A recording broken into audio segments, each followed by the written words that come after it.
Hello everyone, welcome to the What If Anime YouTube channel. Today, we're diving into an exciting new story that will take your imagination to the next level. Let's get started. What if Naruto had the legacy of Thor, the god of thunder? Begin the story. The Forest of Death was and still is known as one of the deadliest places in all of Konoha. Even the ninjas fear traveling into such a place, especially by oneself, but for some reason, there was someone either brave or foolish enough to venture into such a place. A certain blonde, spiky-haired, bright blue-eyed boy of about 9 years old, with whisker marks on his cheeks, wearing a white t-shirt and black shorts, hiding his malnourished body. Alright, I just have to stay here until morning, then Kiba can end up giving Akamaru a kiss right on the lips. Just picturing that made the young child laugh quietly, not wanting to gain any animal's attention. You see, during the day, young Naruto got into an argument with his classmate, Kiba, both trying to be top dog of the class, which somehow lead Naruto to end up in the Forest of Death to begin with Kiba telling Naruto that if he loses, the whiskered boy would have to clean the Inuzuka's kennels for at least a week, with Naruto telling Kiba that he'd have to give his dog, Akamaru, a big kiss in front of everyone in their class and in the middle of the square where lots of people gather around. At first, Kiba didn't want to follow that deal, but because of his male Inuzuka pride, he agreed to it wholeheartedly. And how will Naruto have proof? Because Kiba would be able to smell the Forest of Death on him, since his sister warned him not to go there. The stupid boy went there anyway. Luckily, he didn't go into the forest because of the fence, but due to the smell of the forest, he would never forget it, along with the scary noises inside the place, which caused the boy to turn tail and run. Which leads us to where Naruto was, looking around. The boy continued to walk about in the forest. Luckily, due to the Kyuubi no Kitsune being sealed inside him, not that he knows about it, some of the animals stayed away. The other animals didn't think much of him, thinking he didn't have enough meat on him. Soon Naruto came across a large root. Thankfully, it was just big enough for him to clamber over it. As soon as he got to the top, he was slightly out of breath. Looking left, away from the tree, he saw quite a distance, lots of bushes, grass and patches of mud everywhere. But the moment he looked right, he came face to face with a giant centipede hissing at him. The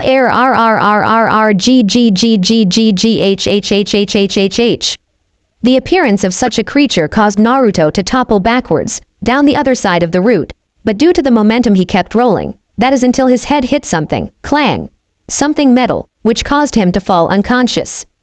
The centipede, on the other hand, was still at the top of the route, waiting for its possible prey to get up and run, but it didn't. Slowly, the creature made its way towards Naruto, moving in a circular pattern around Naruto, making sure that this wasn't a trick. The moment it felt that it was safe, it started advancing. That is until a sudden flash of light blinded the creature. Once the light stopped, young Naruto was nowhere to be seen, not even the metal object. The centipede was hissing in anger. Its meal was gone. Having nothing better to do, it scurried away. In Naruto's place was a burnt circle with Celtic lines burnt inside it. Unknown medical room. Slowly waking, Naruto had no idea what was going on. His head was pulsing from the knock it had. Oh god, my head, what the hell happened? Slowly his eyes got used to his surroundings. It looked like a hospital room, only instead of it being white everywhere was gold. Where am I?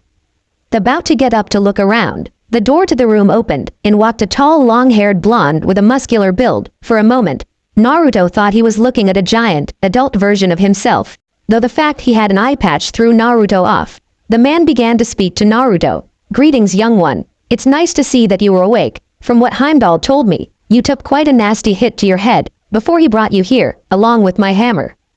Picture movie Thor, long after Infinity Wars, since his hair grew. Naruto has a confused look on his face. What are you talking about? I didn't see a hammer. Here Thor gave a slight puzzled look. Thinking it over, he realized something. If what Heimdall said is true, in a sense you did find my hammer, just with your head is all. Still looking puzzled, Naruto crossed his arms, trying to focus on the last thing he remembers, causing Thor to have a look of amusement on his face. From what my father said, I had the same look when I were his age. Suddenly, Naruto's eyes widened. He remembers what happened. A monster jumped out at him and made him roll of the root, but as soon as he got to the bottom, he kept rolling, where he hit his head on something hard and heard a loud echo clang before he was knocked out. Jumping up slightly, Naruto replied back, "Yeah, this monster scared me, and I rolled off of the big root I was on. Next thing I know I hit my head and heard a clang sound." Smiling, Thor replied, "Yes, that's what Heimdall saw as well, since I asked him to keep an eye on my hammer." Since his hammer was destroyed, along with restoring everything that Thanos had done, along with bring back the people the Mad Titan had killed, Thor and his people decided to live on Earth, at least until the Gnome King and his people could rebuild Asgard, since the King of the Gnomes got not only his people back, but his hands as well, allowing Thor to pick up the pieces of his past weapon, Mjolnir, thanks to Heimdall finding the pieces, which allowed the Forge Master to rebuild the mighty hammer. During the time on Earth, Thor's people were enjoying their lives, with the help of Tony Stark and the Avengers. When it was time to leave, they had a nice goodbye. In time, Thor's people rebuilt their lives and flourished once more. The God of Thunder was happy.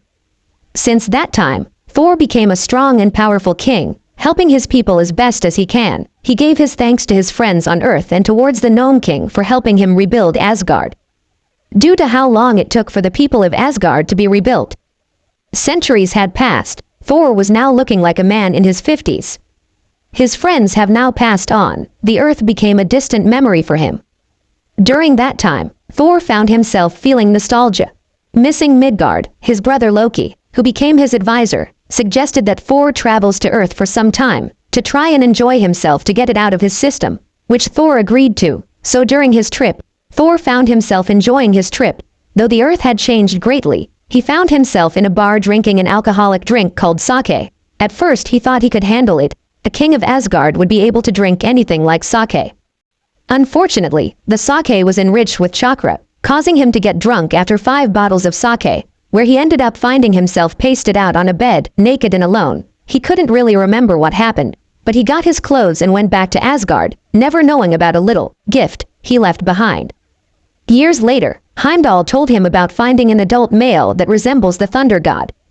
Fighting a giant 9-tailed fox, Thor, surprised at the notion, asked Heimdall to let him see what he sees, allowing Thor to see a certain 4th Hokage in battle, looking very similar to himself, during which Heimdall explained about Monato's past, along with Thor's involvement with Monato's mother. At first Thor was angry at not being told about his son, but Heimdall explained that he didn't want to interfere with Thor's vacation and ended up not watching him, which Thor understood, even though Thor wanted to help his apparent son.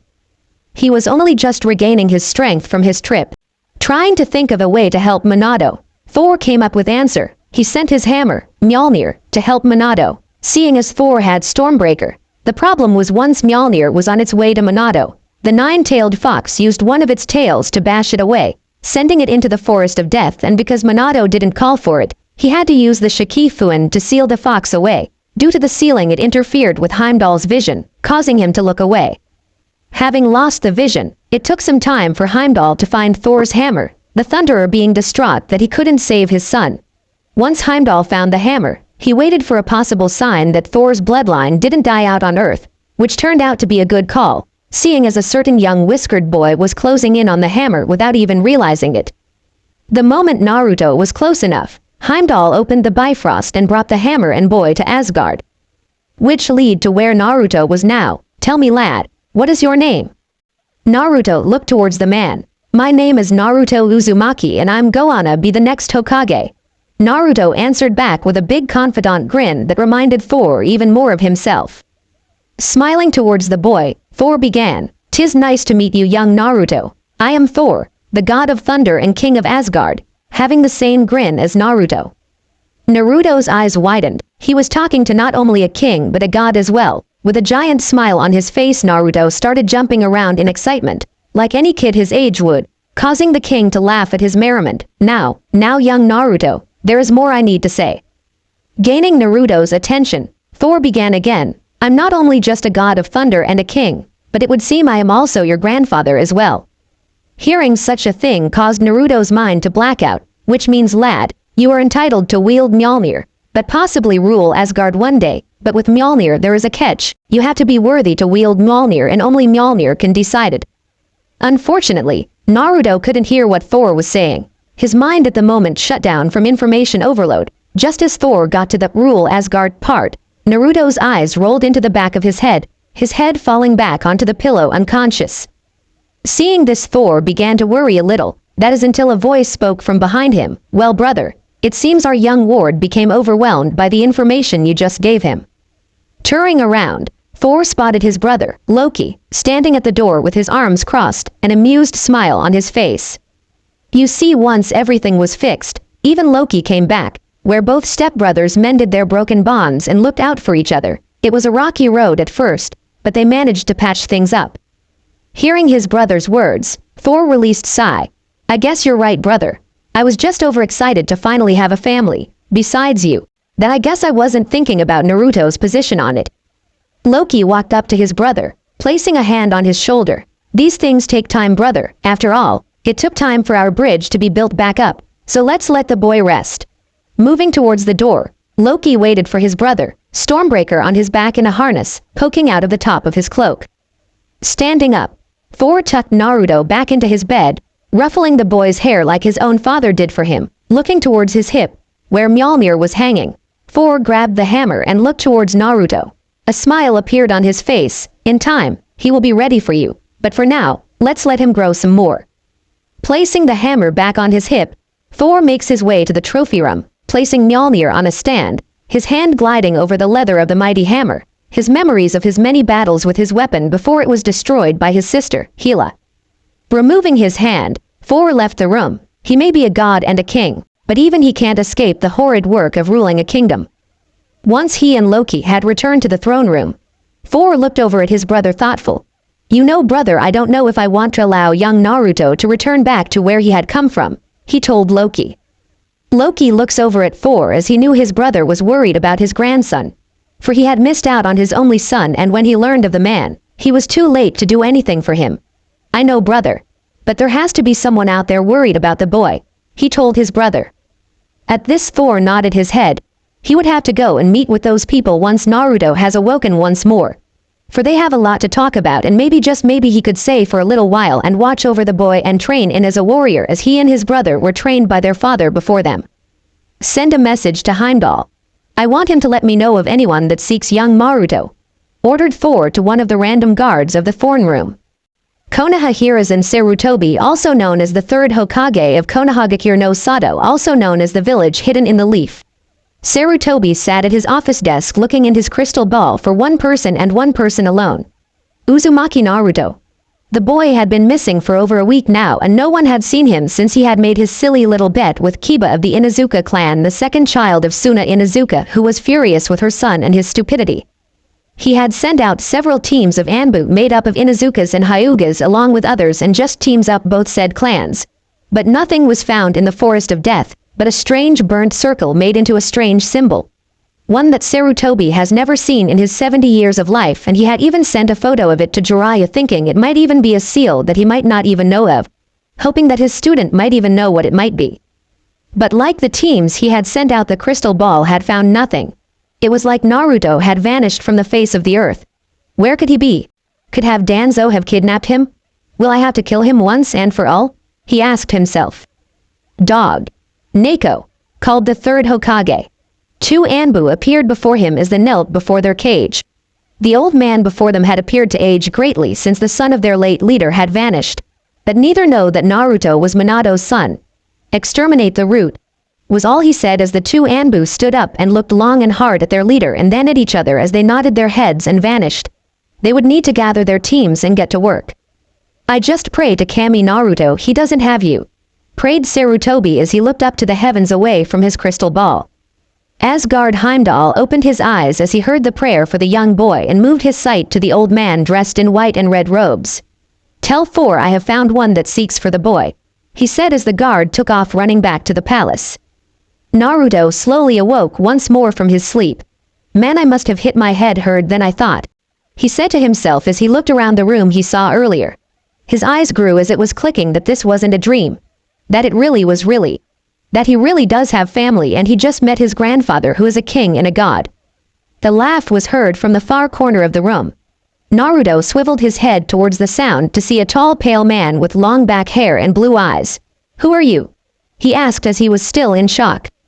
Loki pushes off the wall and walks over to the bed and pulls a chair over with him as he walks over to the boy. I, dear nephew, am your Uncle Loki. the god of mischief and trickery in all-around chaos. He told the boy before him, whose eyes just grew even more. "You're a god as well? Are you also a king?" asked young Naruto. Loki chuckled at the boy's innocence. "No, I'm not. My brother is the king. I just advise him in matters that he may need help with," he told Naruto as the boy just slowly nodded his head. "So you're like those old bags that nag the old man when they don't get their way?" questioned Naruto. At this, Loki was taken back by. "What do you mean?" he questioned as he was wondering what the boy was talking about. "Well, where I'm from, old man Hokage runs the village, and he has these 3 old bags that advise him, and when he doesn't give them what they want, they bitch and give him more paperwork to do, and then they have the civilian council gang up on him as the shinobi council do their best to stop them from getting their way all the time," said Naruto as he was sitting up with his legs crossed and his arms crossed over his chest. Loki arches his raven eyebrow to this. "I appears your Hokage needs to remind them who's the one ruling the village," he told the boy. Naruto nodded his head in agreement. "Yeah, a lot of the time. They fight about me. One of the old bags that wrapped up in bandages wants me as he says I would be his weapon to protect the village. But the old man keeps tell him to go to hell," the boy told his uncle. "Weapon?" questioned Loki.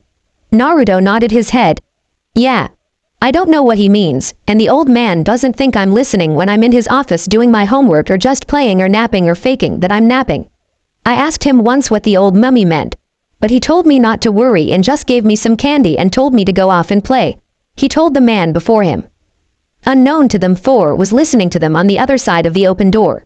He was growing upset by hearing this. His grandson wasn't a thing to be used. He was a child to be loved and cared for. That was making him even more not to allow him to return back home.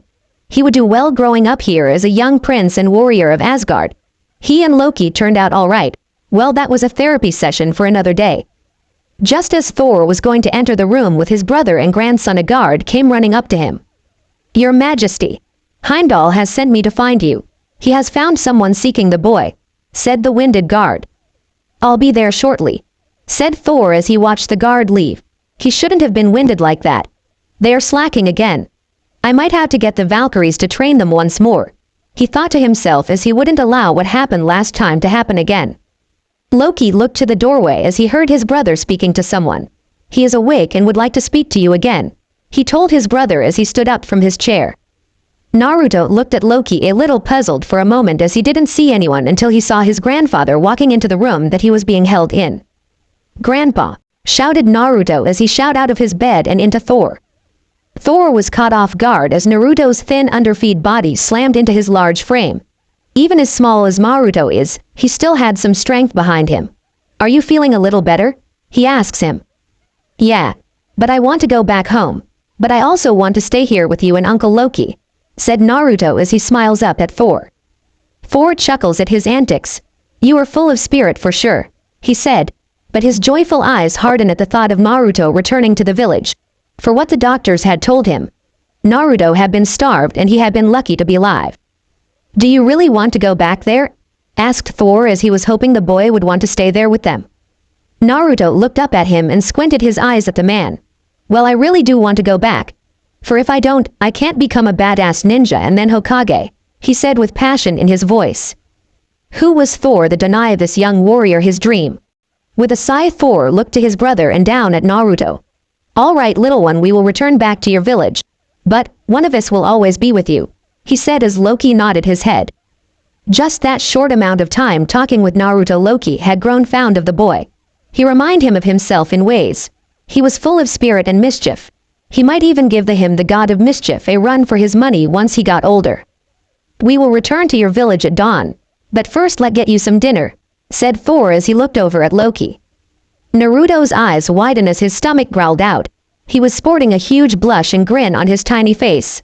"Sorry, I didn't know how hungry I was," he told them. Loki smirked at the boy. "Well, you have been sleeping for about 4 days now. I am sure you will be eating as much as Thor," he told his nephew as Thor just pouted, looking at his brother for teasing him. "I am a warrior and as such I should eat like one," said Thor with a proud grin on his face. Naruto couldn't help but giggle at his grandfather's antics. He acted just like him when the old man took him out for ramen. "I have been told I eat as much as the Akamichi clan does when it comes to ramen," said Naruto proudly at both the two older men in front of him. Loki just smiled as Thor chuckled. I would have to meet this clan and challenge them to an eating contest, he said with a boost as Loki just pushed Thor out of the medical room as Naruto followed behind them. Good luck with that. I have only once beat Choji's dad in an eating contest and that was because I got the last bowl of ramen, said Naruto with a proud grin. Even though he knew the old man that ran the ramen stand had more, he knew it wouldn't have been good to allow them to keep eating like they had been for someone would had gotten really sick. Thor and Loki lead Naruto to a grand dining hall where all the warriors of Asgard stood as they saw their king and prince of Asgard walk in followed by a mini version on the king. Naruto's eyes grew as he saw all the warriors stand and bow to his grandfather and uncle. He was amazed by this for he had never seen even the old man get this type of respect in his life. Konoha Hokage Tower Jiraiya comes flying though the window of the Hokage's office as a blonde hair woman stands outside. She is glaring kunai at the white hair man that is laying on the Hokage's desk bleeding all over his paperwork. The paperwork he had just finished. Tears streamed down his cheeks as he saw all his hard work destroyed within seconds of those two coming to the tower. Why Cammy? Why me? Why do I have students that have no respect for me? Cried out Sarutobi as he was now standing up and marching over to his broken office window. He was going to give his blonde hair student a piece of his mind. Cammy, damn it, Tsunade. Do you know how long that took me to get done? He roared at the now named Tsunade. Tsunade matched his glare and jumped through his window with her fist balled punching him into the wall on the far side of his office. There she stood before the two downed men glaring at them as they could have sworn that had seen the Shinigami's sprite right behind her. I don't give a Cammy damn in hell sensei. What I care about is why I was never told that Naruto was alive, she said in an eerie clam voice. Even the Anbu hidden in the office frozen in their spots as they could feel death was standing right next to each of them and the blonde in that office was the messenger that Shinigami had sent on his behalf. Jiraiya slowly pushed his upper body up off the desk that now was covered in his blood as papers stuck to his back from the old and fresh blood that was on his red haori that was now a darker crimson color from his blood and in some places, it appeared to be black from where the blood had dried. His green kimono shirt had the right sleeve missing and the left one just hung by a few threads and was also covered in his dried and fresh blood. His pants had burn marks on them and rips from a kunai or something else, but no one knew as Tsunade was a beast on the battleground. He was also missing one of his wooden sandals off of his left foot as the other one was just hanging on by just a strap of the sandal over his big toe. Hi, I told you. He didn't know. I never told sensei you your secret, said Jiraiya weakly as he couldn't tell if he was going to black out or throw up as his head was spinning as well as his stomach and the room didn't help things as well as the four Tsunades standing before him. He felt he had lived a good life and if he died here today, he had nothing he would regret. Well, maybe one thing, but there was nothing he could do about it now. I'm sorry Naruto for being a shitty godfather, he said as he fell back onto the desk as he had blacked out from the concussion Tsunade had given him with the 3-day beating on their way back to the village. Sarutobi looked at his two students with confusion as to what Jiraiya was talking about and to Tsunade as she looked to want to murder the man for saying what he had just said. What is Jiraiya talking about, Tsunade? He questioned as two of his Anbu helped him out of the wall as Boar and Owl stood in front of them trying to protect their leader and comrades that are aiding the man at the moment. With a heavy sigh as tears welled up in her eyes, Tsunade looked at her old sensei. Her anger was fading and being replaced with grief for the loss of her family and being in this accursed village that had taken more from her than what it had ever given her in return. But this was the life of a shinobi, a life she had agreed to live. A life her ex-lover Don had given his life for. A life her brother had given his life for and her grandfather and brother and even her parents leaving her at a young age in the care of her grandmother alongside her brother. Mito had done her best in her old age to raise the girl right along with her foolish husband before he died in war. After he had given his all to fight that bastard Madara Uchiha and sealed the 9 tails within his wife and her grandmother. I will tell you once all have left his office, for what I'm going to tell you, only one other person knows about. Not even Shizune knows about this for she has done several things in the past to make me question my trust in her and when Jiraiya had shown up, I knocked her out and left with him, said Tsunade as now the tears rolled down her cheeks. Unknown to them someone was watching and listening to everything being said before this would need to be reported back to Thor, for it involved Naruto and maybe even Thor's son or daughter-in-law. With a nod of his head, Sarutobi had dismissed all his Anbu from his office and had done several hand signs as the office now glowed a royal blue before it faded away to a sliver. But this didn't stop Heimdall's all-seeing eye from seeing and hearing of what was going on. Now explain to me what is going on, and could you please heal Jiraiya before he bleeds out and dies? Asked Sarutobi as he looked with worried eyes to his two students, the one bleeding on his desk and the other one that had placed him in this state of being. Fine, said Tsunade with annoyance lacing her voice as she peeled the man off her sensei's desk and laid him on the couch and began healing him from all his injuries she had affected on him. After several minutes all his injuries and wounds had been healed and Jiraiya slept soundly on the couch without a worry in the world. Tsunade's honey-brown eyes glared at her sensei after she had finished her task of healing her old teammate. Slowly she stood and walked over to one of the remaining chairs that hadn't been destroyed when she had entered the office and stood it back up and sat down. Outside the Hokage's office doors, Anbu held back all the Jonin and Chunin from rushing in to protect their Hokage from his attacker. They hadn't seen who had entered through the broken window but only felt the massive killer intent directed at their leader. Shikaku Jonin commander looked at Bor.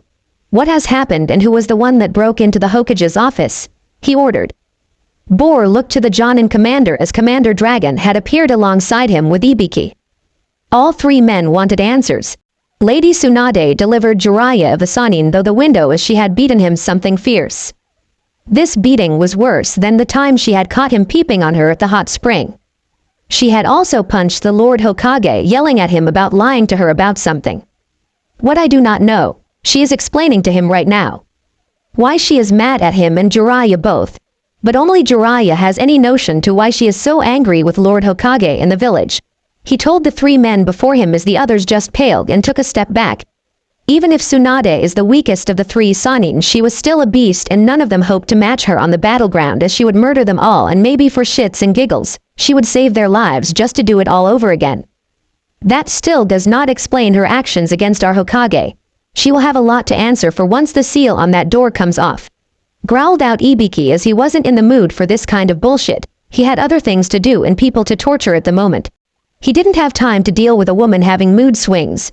Bad enough he has to deal with Enko when it's her times of the month and no one wants to deal with. Commander Dragon shook his head.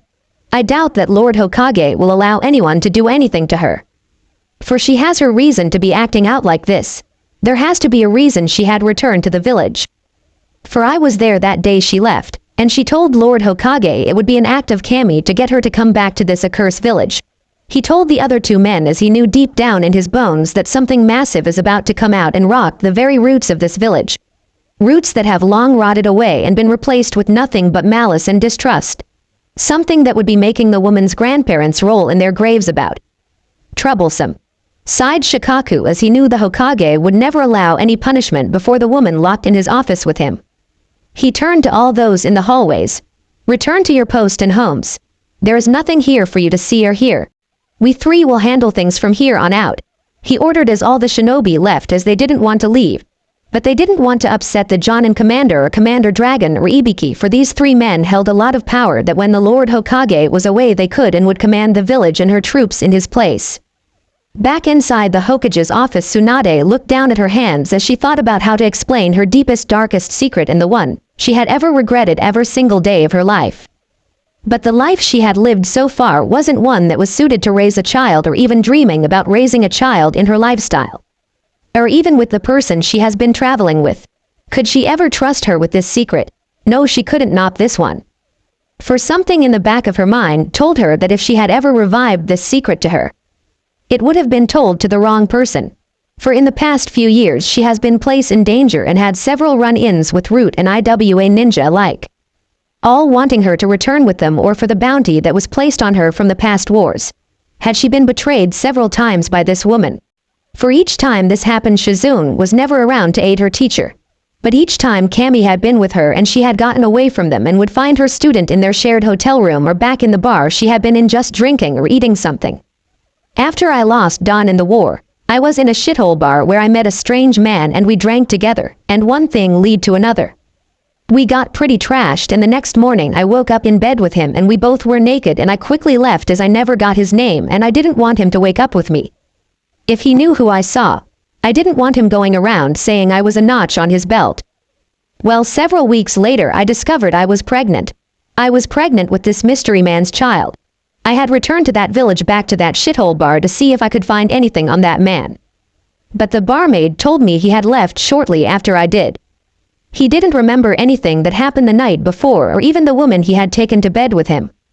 How the woman told me, I just glared at her for that snide comment, making me sound like a common whore. With that I left the bar and traveled around for a while till the last 2 months where I took refuge at one of the homes my family owns outside of Konoha, where Jiraiya had found me, for I had sent word for him to come and speak to me about something. I needed a friend at the time, and he was the only one I could think of, for I knew he would take whatever I told him, he would take it to the grave. It appears my trust in him wasn't misplaced, she told her sensei as she turned back to look at the sleeping man as Jiraiya groaned as he slowly moved in his sleep. He was sore from the beating he was dealt. Sarutobi sat there listening to her, his mind just racing, wondering what this had to do with had happened a week ago and why she was telling him this. Why she beat his other student. He just nodded his head as he just studied her more. I know you are wondering what this has to do with you calling back Jiraiya and why I'm here, said Tsunade as she turned her head back to look at her sensei before her. I am getting to that point, but I figure I best tell you the backstory to the start of it all, she told him as she let out a long sigh. Heimdall watched silently as he summoned a Valkyrie this time to send a message to Thor, for she would be quicker than the previous guard was. When the time came, Jiraiya had helped me deliver my child, a boy with crystal blue eyes and golden blonde hair. I told Jiraiya I didn't need any more help and he went on his way.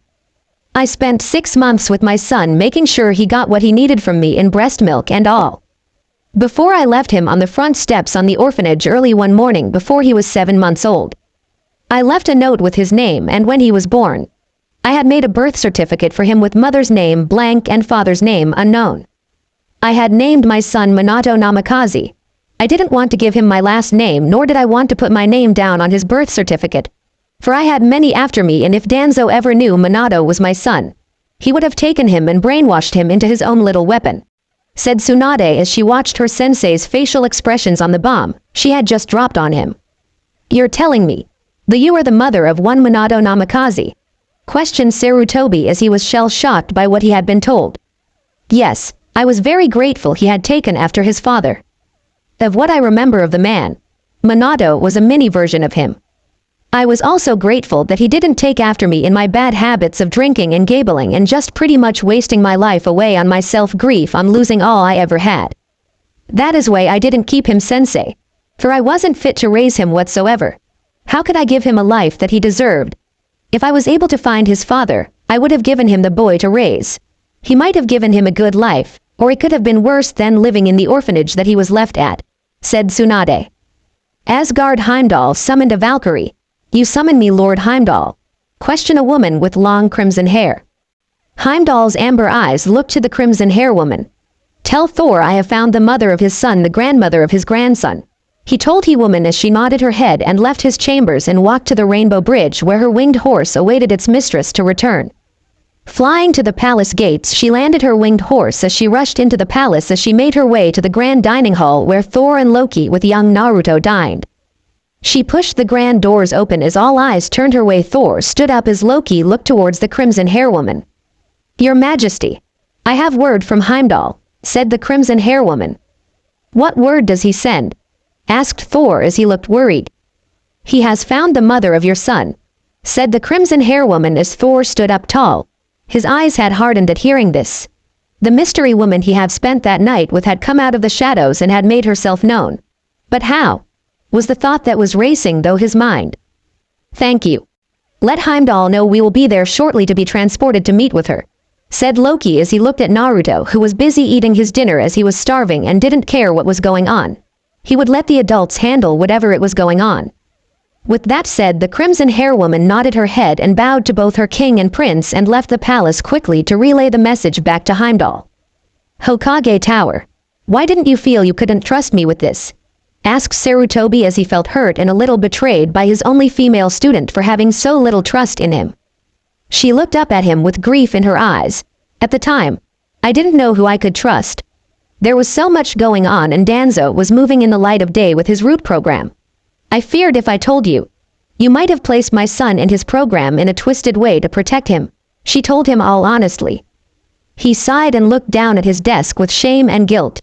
To be honest, he might have done that, or he would have made it known that the boy was the prince of Konoha, something that would have been very foolish and prideful on his part, showing that the Senju line was still gone strong in the village and it didn't end with Tsunade.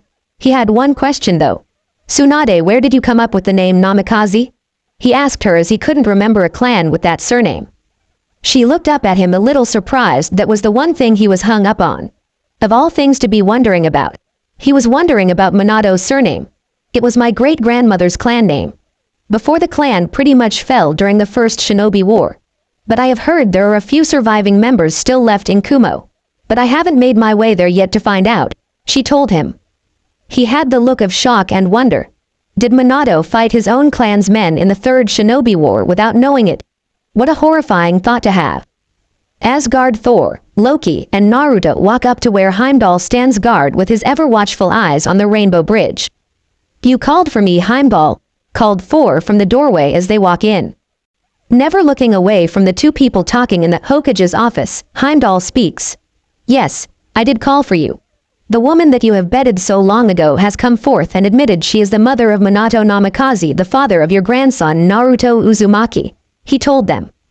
Young Naruto looked up at the man with wide eyes as he had just learned about who Minato Namikaze was. He was the late and great Yondaime Hokage, who died the night he was born fighting the Kyuubi no Kitsune. Heimdall did look over at Naruto with a sad smile. There will be many truth coming out today, child. Please be strong during all this, he said as he looked back to where he had been watching. Loki knelt down to the boy and looked him in the eyes. What is wrong? He asked his nephew. Naruto blinked and looked at his uncle. How is the Yondaime my father? Questioned Naruto. What do you mean? Hasn't anyone told you who your parents are? Questioned Thor as he looked down at his grandson. No, I was just told my parents were shinobi that died fighting the Kyuubi no Kitsune, said Naruto as he had tears welling up in the corner of his eyes. His Gigi-chan has been lying to him all his life, telling him he didn't know who his parents are. Now he wanted to know who his mother was. Heimdall. We need to travel there now. With the woman there. I have many questions and I need them answered as well for the old man she is talking to, said Thor as he was growing upset with what he just heard. Heimdall just nodded his head and got ready to open the gate to the Hokage Tower. Hokage Tower. I don't blame you for your lack of trust. At the time I was brash and foolish young man, said Sarutobi as he looked up at his student with a sad soft smile. Tsunade just nodded her head. Vroom in a blinding light up the office as Tsunade was up and ready to fight as Sarutobi was now in his battle robes as sleeping Jiraiya was now up and getting ready for battle. Just then a man with long blonde hair with an eye patch stood there with a man in a lean built with long black hair stood next to him and in between both men stood Naruto looking a little green around the gills. Naruto! Shouted Sarutobi as he saw the missing boy standing between the two men as the tall built blonde placed a hand on the boy's shoulder. Just take a deep breath, Naruto. It will pass in a few moments, said Thor as he smiled down at the little blonde next to him. Loki looks down at his brother and then at Naruto and smiles, remembering their first time traveling thought Heimdall's gateway. They both ignored the all others in the office as they watched Naruto quickly feel better and grin up at both of them. Answer me, commanded Sarutobi as he glared at the two men as he watched them with Naruto standing between them. Naruto looked over at his Gigi-chan with a frown on his face. Gigi-chan. Don't yell at my grandpa and uncle like that, he said with his frown still on his face. Tsunade's eyes widen as she studies the man standing before her. It was the man that she spent that night with so long ago. It is you, she said with shock lacing her voice as her face was priceless as it was in a state of shock. Thor looks over at her with a grin on his face. Yes, it is I, the man you laid with oh so long ago and had a son with, he told her as if it was a fact he was stating. Sarutobi stood there frozen as he looked at the golden hair man studying him. He looked like an older version of Minato and Naruto. Both males had taken after this man before him. They really didn't take really anything from their mothers, but maybe their personalities if anything. But he didn't know anything of this man before him or the other one standing next to him. But one thing he did know was they both had power radiating off of them both. They both are monsters in power in their own right. "Allow me to introduce myself," said Thor as he looked at the three standing in the office before him. "I am Thor, the king of Asgard and the god of thunder," he said as he watched their eyes grow even larger at what he had told them. He even did a bow for a little show. Loki rolled his eyes at his brother's antics as he looked at the others as he spoke as well. "I am Loki, Prince of Asgard and royal advisor to the king. As well I am the god of mischief and chaos," he said with a grin as he bowed as well. Tsunade's jaw hung open as it hit the ground before her. You're a god?" she asked him with shock written all over her face. "Yeah, he is. I saw his kingdom and it is awesome. There are woman warriors with flying horses and man warriors that get winded too easily from just running from Heimdall's watchpoint to the palace," said Naruto as he was bouncing around with excitement of what he had seen in Asgard. Thor slapped his large hand on his face as he looked down at his grandson for pointing out that his male warriors are weak and lazy, something he was going to have to fix. Loki just chuckled at his nephew's antics. "I think he will be walking in both our paths," said Loki as he looked at his brother. "That I do believe he will be," said Thor as he worried for the world of what they had awoken and have or will be unleashing into this world. "Were you the one that took Naruto that night?" asked Jiraiya as he fell back onto the couch. He was hit with a wave of nausea as he had gotten up too quick. Thor looked back at Jiraiya and shook his head. No, it was not I that brought the boy to Asgard. It was my gatekeep Heimdall who had been keeping watch over my hammer that was inside your forest of death," he said as he thought about the man of the forest he just spoke of. "Your hammer?" questioned Sarutobi as he looked puzzled at the god of thunder before him. Thor grinned as he took the leather strap of the hammer on his belt. "Yes, this is Mjolnir. I had thrown it to earth 9 years ago while my son was fighting the beast you call the Kyuubi," he said as he looked at them as if it was a fact. They all seemed shocked at this. He had tried to aid Minato in his battle with the 9 tails, but it didn't happen for he had still summoned the death god to seal the beast into the small boy before them all. This is when Loki spoke up as he wanted an answer to something that was bothering him for a while since he had met his nephew. "Would you mind answering something for me?" he asked with calculating eyes at the old man standing behind the large desk. Foolishly Sarutobi nodded his head to the other god standing before him.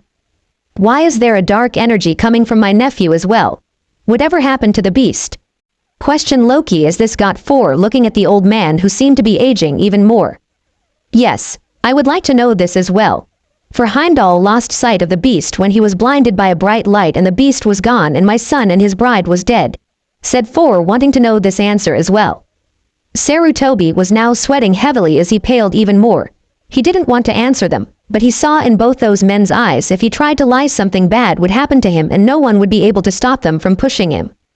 That night, Minato couldn't kill the Kyuubi no Kitsune. He had to do something before it broke free from Kushina's chakra chains. So he did the only thing one could do with a biju. He sealed it within his newborn son, said Sarutobi as he feared he was going to be punished for the actions of the past to save the village. Thor looked a little puzzled for a moment as Loki's eyes widened as he pulled his brother to him and whispered something into the man's ear. This is when his eyes grew in horror, as he didn't want to be in his office at this very moment. He wanted to be a million miles away from here, away from these 2 powerful men that stood right before him. "You are telling me that the beast is inside the boy?" asked Thor as he was growing upset with this little bit of information that was told to him. Naruto's eyes widened as he heard this. He has a monster inside of him. Is this why everyone hates him? Why everyone attacks him on his birthday and sells him food that is rotten and overpriced? He looked ready to cry as he looked at his Gigi-chan with heartbroken eyes as he fell to his knees.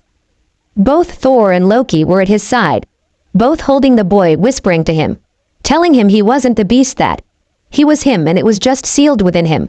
They are both separate from each other. He was just the beast jailer. Inside Naruto's mindscape, the Kyuubi was awoken from his slumber as he could feel that his jailer was emotional unstable. But something outside of the boy was very powerful and could challenge the beast. So he just closed his eyes and went back to sleep. In due time he would have his time and he would be freed once more. Hokage's office. Naruto was having a panic attack. Seeing this, Tsunade pushed both men away from the boy as she calmed him. "Calm down. Look into my eyes and take deep slow breath before you get sick and pass out," she told him as his crystal blue eyes looked into her honey brown eyes. Slowly his breathing calmed down and he kept his eyes locked with hers as tears welled up in his eyes. Before Tsunade knew it, Naruto had latched onto her and began crying his little eyes out. She held him tight as she rubbed circles on his back trying to soothe him as his tears slowly stopped and he hiccuped. "Shish, it's all right," said Tsunade as she just held him tight, not wanting to let go of him. Naruto looks up at her in a whisper. He spoke. "I'm not a monster," he asked her. This broke Tsunade's heart as tears broke and rolled down her cheeks as Thor and Loki had heard the boy's question as well. "No, you are not a monster. You are a little boy and my grandson. I'm so sorry baby for not being here for you when you needed me," she told him in tears. His small hand tightened into a fist into her green jacket she wore. He held on for dear life. He wasn't going to let go of her. She was his anchor that he needed at this moment. Thor looked to Sarutobi as lightning could be seen flashing in his eyes. "Who cares for my grandson?" he demanded. Right now, before the elder Hokage, this man was a king, no a god, demanding to know about his grandson's well-being. "He lives alone. He has lived on his own since he was 4 years old," said Sarutobi as he looked away. He couldn't make eye contact with the man before him as the man with raven hair eyes widen a fraction. "What do you mean he has been on his own since he was 4 years old? Now child his age should be alone," roared Thor. Outside the Hokage's office, Shikaku, Ibiki, and Commander Dragon stiffened alongside the Anbu that should have been in that office with their Hokage. "Who was that?" questioned Shikaku as he looked at the two men across from him. They shook their heads. They had never heard that voice before and it had them all on edge, for they didn't know what they would find once the seal was taken down. What state their Hokage would be in. Sarutobi took a shaky breath before standing tall. He was now the leader of a village that needed to stand his ground against this man before him. He wasn't his whipping dog. No, he was the god of all shinobi and he must show this man his place before him. He was thrown out of the orphanage as he was mistreated there and hardly ever feed. My Anbu did their best to make sure the boy ate, as they would bring him snacks and treats for him to eat in the morning and evening. For anything that was given to him was either taken away or at times poison. But due to him being the host of the Kyuubi, the beast kept him safe and burned the poison out of him and always kept him strong and going. When he was thrown out, it was on his 4th birthday. But luckily Inu had found him before someone else had and brought to my office and feed him while I was kept in bullshit meetings to keep me away from the boy as the villagers hunted for him, said Sarutobi as his old black eyes had hardened as he stared back at Thor. "I could destroy this village for its sins against my heir," growled out Thor as lightning shot out and left black marks on the office door, making the men on the other side to jump away from it. "He is in his right to do so," said Loki as his green eyes had hardened and darkened several shades. Naruto pulled away from Tsunade, looking up at the two men before him. "Please don't. They are all lost and misguided. They all hurt for they lost someone they loved the night I was born. Just like me. I don't hate them," pleaded Naruto, for those in the village. For the foolish villagers and shinobi that had attacked him in the past. "It still doesn't make their actions against you right," growled Thor as his emotions were slowly getting the better of him. Loki closed his eyes and placed a hand on his brother's shoulder. Thor looks over at his brother and saw him shake his head. No, it wouldn't right anything by killing all those who had wronged his grandson, for those who are innocent would be caught in the crossfire and it wouldn't make him any better of their sister and her actions against them so long ago. Thor could read his brother's thoughts and let out a sigh. "You are right, brother. I wouldn't be any better than our sister." He looked back over at Sarutobi. "I do not want to leave him here in this hellhole you call a village, but he wishes to become a shinobi of this village and one day take your title. So I will grant him his wish. But I or Loki will always be around watching over him, and be warned now, Heimdall's all-seeing eye will always be on Naruto, and anyone that tries to hurt him will be dealt with swiftly and by one of my warriors. Your laws will be damned," he told the elder Hokage. "He is under my clan's protection as he is the only male heir of the Senju and Uzumaki clan alive," said Tsunade as she stood holding Naruto in her arms as she stood to Thor's right as Loki was on his left.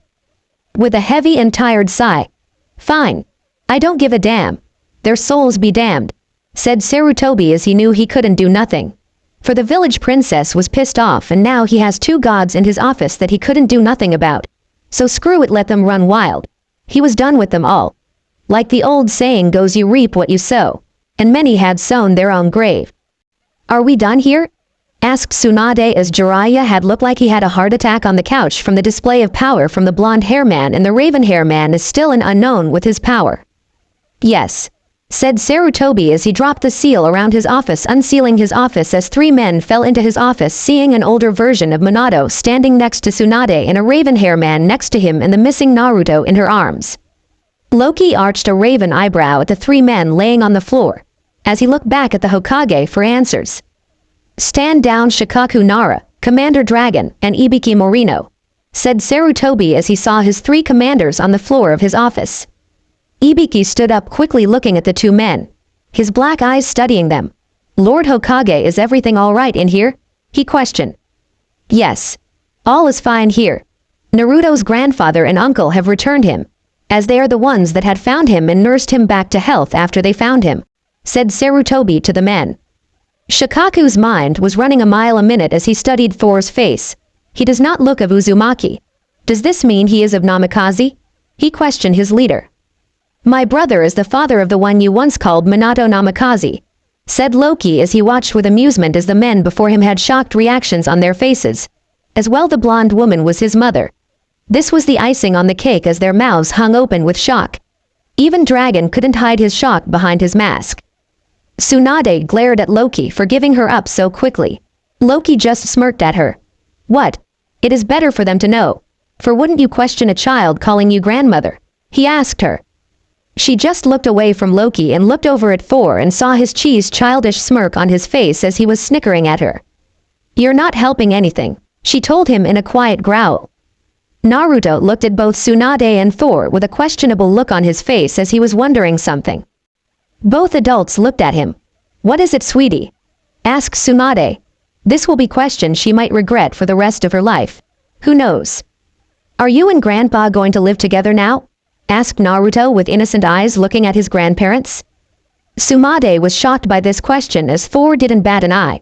"I am not sure, but I need to buy us a house here, and if your grandmother wishes she can move in to aid in raising you," he said as he looked at Tsunade. Tsunade let out a sigh. "Don't waste your gold. I have my family clan home and both you and your brother are welcome to stay there. For that is where Naruto will be living in the display I saw here today. I know you two are not going anywhere and are going to be a big part of his life from here on out," she said as her life had been turned upside down and she was back in the village that hasn't given her nothing. Well, now it has given her something. Maybe it would be worth it. Just maybe, she thought. Thor grinned as Loki just smiled. "You honor us with your kindness, Lady Tsunade," said Loki with a pleasant smile on his face. "If any repair need to be done, please tell me and I will handle them all or have someone from Asgard to handle what I am unable to do," said Thor with a grin as he was glad to be of some kind of use to someone else besides his people. "Heimdall, send us a team of craftsmen," said Loki as he smirked looking at Thor. "Brother, you are a warrior and king as well as the god of thunder, but a craftsman you are not. So allow people that know what they are doing handle all the repairs, while you handle young Naruto's training," he told his brother as a small rain cloud appeared over Thor's head as he was now sulking in the corner drawing little circles on the carpet with his finger. Naruto jumps out of Tsunade's arms and jumps on Thor's back. "It's okay, Grandpa, we can always learn together from the craftsman on how to fix the house," he said with eagerness in his voice, for it would be something new for him to learn and who knows, it might be fun as well. "You are right, Naruto," said Thor as he stood up and pulled Naruto up into his arms as he swung him in his arms as they both laughed together. Loki just smiled watching his brother and nephew. It had been a long time since his brother had been this happy. Naruto was a blessing sent to them by the gods. He just chuckled to himself as he thought that. "Once we are at Lady Tsunade's home, I'm sure Heimdall will send the workers, so you two will need to behave and stay out of their way. Do you understand me?" questioned Loki as he stood before the two blondes as the other's sweat dropped at the raven hair man scolding the two blondes. "What have I agreed to?" thought Tsunade, for her life was forever going to change from here on out. Deep within the balls of Konoha, Danzo sat in his office looking over reports his root agents had handed into him. He looked at the man that knelt before him. "Still no work on the Jinchuriki?" he asked the blank-masked man before him. "No, Lord Danzo. The trail goes cold where that strange symbol appears. It is like the boy just vanished from the face of the elemental nations," said the masked agent. Danzo narrowed his single eye at the man before him. "You're dismissed," he said as he looked back down at the reports on Naruto. He had missed his chance once again to kidnap the boy. "I will have that boy one way or another. Nothing will stop me from having the perfect weapon against all of the elemental nations, he said to himself. He had sent his root Anbu to ever hidden in civilian village seeking for the boy. He was out there somewhere, and he was going to be the first one to find him before that old fool Sarutobi found him and brought him back into the light of day. Inu and Neko stood before a 7 others they had found for this mission. Granted, a few of them were not Anbu but knew and liked the little missing blonde boy and would do anything to help him if they could. Guy stood there quietly as he knew this wasn't the time for his power of youth and even had changed his clothing so black as his green spandex would stand out in the darkness of the tunnels they would be traveling in. Alright. The mission is very simple. We go in and clean house. For the roots of the village have become poison and is killing the great tree we support, said Inu as he looked at the others around him. Snake smirked under her mask as she had been wanting to have a piece of the old bastard for a while now. I'm glad we are finally taking care of the toxicon that has been poisoning the great tree, she told them. The others nodded their heads. Snake, deer, monkey. You 3 would be on my team, said Neko as she looked over at Inu. Guy, Rado, Genma, Iwashi, you 4 will be part of my team to kill the root of all this trouble, said Inu as he looked at his 4-man team as 3 of them had been Minato's personal guards during his rule as Hokage and would do anything for Naruto when they would see the boy or just stock his home with food when the boy couldn't get any on his own. They nodded their heads as they went down the 2 tunnels. They knew their missions and what to do. Senju Compound 4 stood next to Tsunade as Loki looked at the villagers that stopped and bowed to the blonde hair woman and calling her princess as some would just glare at the little boy in Thor's arms. I believe we will have to assign a team of Valkyries to watch over Naruto, said Loki as he glared back at the fools.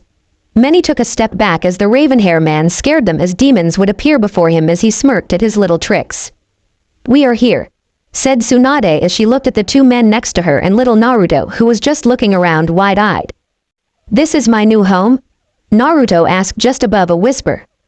That it will be, Naruto, said Thor as he smiled down at the little boy.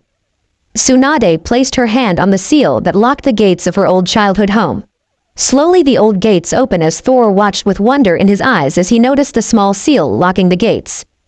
Behind him and the others villagers talked and whispered. The man with Princess Tsunade looks a lot like our late 4th Hokage, said a raven hair woman to a pink hair woman that narrowed her eyes as she saw the tiny blonde in the man's arms. He does, and it appears the beast has entrapped him and the princess, spat out the pinkette. Loki turned to look at them for the women didn't do much to hide their whispers for anyone. Both women saw him looking and did their best to send him one of their best flirting smiles even though the pinkette had her daughter with her.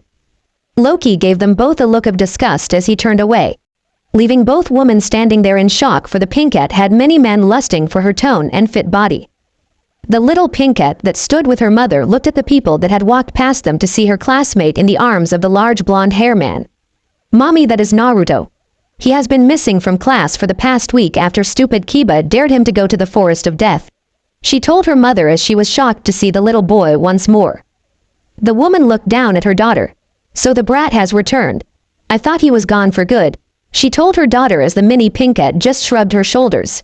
She always knew her mommy didn't like the boy, but she figured it was for the pranks he played on the villagers. Thor heard the woman call his grandson a brat was ready to storm over to the woman to give her a piece of his mind when Tsunade beat him to the punch. Tsunade pulled the woman up to her by the collar of her dress as her honey brown eyes met jade green eyes. You will not be disrespecting the Senju and Uzumaki heir, she growled out in an eerie calm voice that froze the pinkette's blood. Yes, yes, Princess Tsunade, she said in a shaky voice as she feared the woman that held her. Tsunade's had a dangerous look in her eyes as she let go of the woman as she fell to the ground.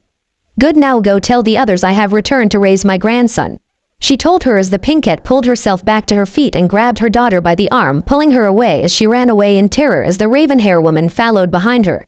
She wasn't going to stay there to receive the same punishment as the other woman. Tsunade returned back over to the 2 men and Naruto. I can see why you bedded her brother. She is strong and has a very strong sense of justice, said Loki with a smirk as Tsunade just glared at him and Thor just chuckled at his brother antics. She is a strong woman and warrior in her day, said Thor as he smiled at Tsunade, who oddly a blush on her cheeks from what Thor had said about her. Alright, you 3. Let's go see how much work we have ahead of ourselves, for I haven't been here for over 20 years. said Tsunade as she walked past them into her family land, and the gates swung shut behind them as others gathered around the gates to see the Senju princess had returned, and along with her were two unknown men and the demon brat. Center of the root base, the two teams had met up after cleaning up all the nests that led to the center of the main base of root. All around them laid dead bodies of root agents. The only ones still alive were the children that Danzo had kidnapped and was trying to brainwash. All the children huddled together in fear as two large king cobras watched over them. They knew not to kill the children but to keep them together until they had taken care of the bastard that had taken them from their families.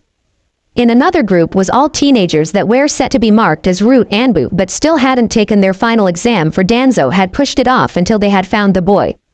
Two large snakes kept an eye on them as their bodies had been wrapped around the group. The teens had passed out from fear. "Snake, keep an eye on your pets as we go for the head," ordered Neko, as she knew Snake would protect the children from any Root Anbu they might have missed or were not in there during the attack. Danzo sat in his office unknowing what was happening in his little base as a body of a man with blonde hair flowed through this office door, crashing into the wall behind him. Danzo arched an eyebrow to this as he looked over at his down agent. "Weakling," he muttered at the man on the ground. Both Inu and Neko stood in the entryway looking at the bandage man before them. "You have been ordered to disband your little pets a long time ago by the Hokage Danzo," said Inu in a calm and deadly voice. "HN. Like that fool holds any power over me," scoffed Danzo as he laughed at them. "You have been ordered to be killed. But first, what have you done with Naruto?" demanded Neko as she wanted to know where the little boy was. She feared for his safety. Heimdall stood watching this event play out as he heard the team speak of Thor's grandson. He wanted to know what they were up to. His all-seeing eyes widened as these people believed the man before them had kidnapped the young prince. "Valkyrie," said Heimdall as a woman with crimson hair appeared next to him once again. "Yes, Heimdall," she asked as she wanted to know why the gate guardian was summoning her now. "I am going to be sending you to Earth to deliver a man to Thor and Loki," said Heimdall. She nodded her head. "Who was my target?" she asked him. He looked to her. "One named Danzo Shimaru," he told her as she nodded her head and was gone in a golden light. Vroom. There before the two teams stood a woman with long crimson hair dressed in a white skirt and top and silver boots going to her knees. Her back to them as she glared at the mummy of a man that stood before her. "You Danzo Shimaru are to go meet with my king for transgressions against our king's grandson," she told him as she grabbed hold of him, and they vanished in a golden light. Outside of Senju compound, Vroom was heard as Thor and Loki stood at the open front door as they were going into the large home. Both men turned around to see the Valkyrie from earlier standing there before them with a man in her custody. "What is the meaning of this?" demanded Thor as he wanted to know what was happening. "My king, Heimdall has sent me to fetch this man to have you pass judgment on his actions against the young prince," said the crimson hair woman. Tsunade heard the woman's voice and came out of the house as Naruto followed behind her. "What is going on here?" she demanded as she stopped dead in her tracks as she saw the woman holding Danzo as her prisoner. She didn't give a damn about the man before her but the woman that stood there. "Kushina-chan?" questioned Tsunade as she was shocked to see Naruto's mother dressed in strange clothing and alive. The crimson hair woman looked at the blonde with confusion at first until she got a better look. "Tsunade-ne-chan," said the now named Kushina as she was shocked to see her cousin before her. Thor and Loki watched the two before them. It appears the woman's soul was pure and a true warrior to the very end of her life. She didn't go to the world of Kami, but she went to Valhalla, to the land of valiant heroes of all time and worlds. Naruto walked up to the woman and pulled on Tsunade's jacket. "Grandma, do you know the pretty lady?" asked Naruto as he looked at both women as they both looked down at him. "Oh, Naruto sweetie," said Tsunade as she saw Kushina's eyes widen with tears. Naruto?" questioned Kushina with a trembling voice. He looked up into her beautiful violet eyes. "Yeah, that is my name," he said with a small shy smile. "Oh baby," she said in a whisper. She looked over at Thor and Loki with pleading eyes. The eyes of a mother wanting to hug her son for the very first time since she had moved between worlds. Thor nodded his head. She had been one of his strongest Valkyries to date and has beaten many of his berserks. Naruto turned to look at his grandfather and uncle with question and wonder in his eyes. Kushina smiled as she got the permission she so desperately wanted from her king. Kneeling down onto one knee, she smiled at Naruto as he turned to look back at her. "I was your mommy when I was alive," she told him as his eyes widened as he couldn't believe that he had already spoken to his mother once before and now he just found out this was his mommy. "Mommy?" asked Naruto as he didn't know what to do. "Yes, baby," she said as she pulled into her arms and held him for a while. Naruto began to cry as he didn't know how to feel about meeting his mommy, or was he meeting her spirit? He didn't know. Tsunade snapped to her sentences as she looked at Kushina with shock. "How are you even alive, or even here for that matter?" she asked. "That is easy to explain," said Loki as he looked at Tsunade. "She died in battle. Valiant warrior's death, sending her to Valhalla, the resting place of all warriors who have died with honor. From there her soul was selected to become one of the Valkyries of Asgard to protect and serve in times of peace and war," he told her as she just dumbly nodded her head. This had made her wonder who else that she knew could have made to this place called Valhalla. During this time, Danzo thought it would be in his best interest if he tried to get away from Kushina and the demon brat, as he needed to regroup and see if any of his agents had made it out alive. Before he could make a move, Thor and Loki were standing right next to him. "I appear someone has seen you do something against Naruto and now you must pay for it," said Loki with a wicked grin on his face. Just then the Inu and Neko appear with their team in front of Thor and Loki as they look at the two strange men holding onto Danzo. "Get them off of me, you fools. I am a village elder and you must listen to me," commanded Danzo as he was fearing for his life with these two men before him. "Danzo, you have been ordered to death. It will be served out by either our hands or theirs," said Inu as he glared at the bandaged old man before him. "Whose orders have this been ordered on?" demanded Danzo as he was now growling. Inu smirked under his mask as he looked at the man. "On the orders of Lord Third Hokage, as this was marked as a Black Scroll mission," he said as the amusement could be heard in his voice as he spoke to the ex-elder and commander of Root. Thor grinned as this man was given to him as a gift. "Well then, if you were ordered for death, then we shall make it quick," he said as Loki looked at his brother with a smirk. "That they have, brother," said Loki as his emerald green eyes darkened. "What has this man done to my nephew?" he asked Inu as he wanted a suiting punishment for the man. "He has been trying to kidnap the boy since he was newly born, as he found out Naruto was the holder of the strongest of tailed beast and wanted to brainwash him into becoming his personal weapon to use as he saw fit. As well, he was one of the few people who was behind the information leak about what the boy had sealed within him," said Inu as his mismatched eyes turned to gaze at Danzo as the old man just glared harder. The others of his team never looking the old man in the eyes, for they always felt something was off about him. Loki nodded his head to this. Thor's grip tightened on the old man's shoulder as he was ready to send a surge of lighting, though the man's body as light and danced around his eye to his eye patch. "Then I shall end him with Stormbreaker," said Thor as his battle axe appeared into his hand from his back. Naruto watched all wide-eyed as Tsunade grabbed him from Kushina and moved inside her home, for she didn't want to taint his young and pure soul with seeing the man's death. Kushina moved out of the shadows to where the Anbu and Jonin saw her. They all froze at the sight of the late Red Death that stood before them. They quickly fell to one knee.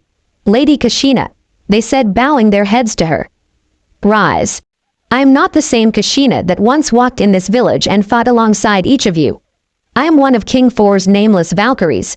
I am only here to serve him, as he is the god of thunder and the son of Odin, as his brother is Prince Loki and god of mischief and chaos and son of Odin," said Kushina as she took on a whole new personality before the shinobi she once served with and trained. They looked at her with shock as she stood next to both men and knelt down next to them awaiting her orders.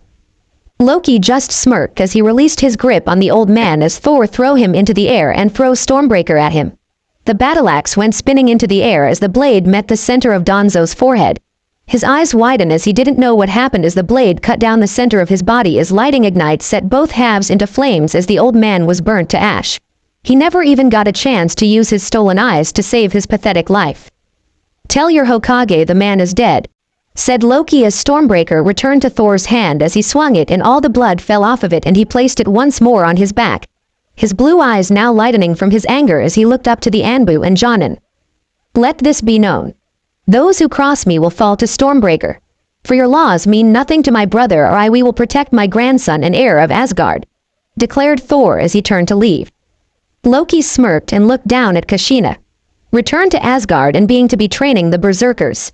They have grown too lazy in these times of peace, he told her as she stood once more and nodded her head. Vroom. She was gone in a sliverlight as a Celtic symbol was left behind. Loki looked over at the others. You are now dismissed. For we are retiring for the evening, he told them as he turned to leave them as well. Hokage's office Sarutobi had watched everything though his crystal ball. He was horrified to see Kushina. He knew once she was able to move around freely in the village he was as good as a goner as well as Jiraiya as they both watched in fear and horror of the power of Thor. But Loki still remained an unknown with his power. Thor is proving to as if not more powerful than any of the Bijus, and if Naruto does take after him, Jiraiya trailed off as nothing would be able to stop the boy. Now with Tsunade by his side he was only going to get stronger. Yes, it does appear that way. But the one that still leaves me wondering how powerful he is his brother Loki, for he hasn't shown any of his abilities to anyone just yet, said Sarutobi as he didn't know how to feel about anything anymore. On the bright side, Root was gone and Danzo was dead. But he did sigh though.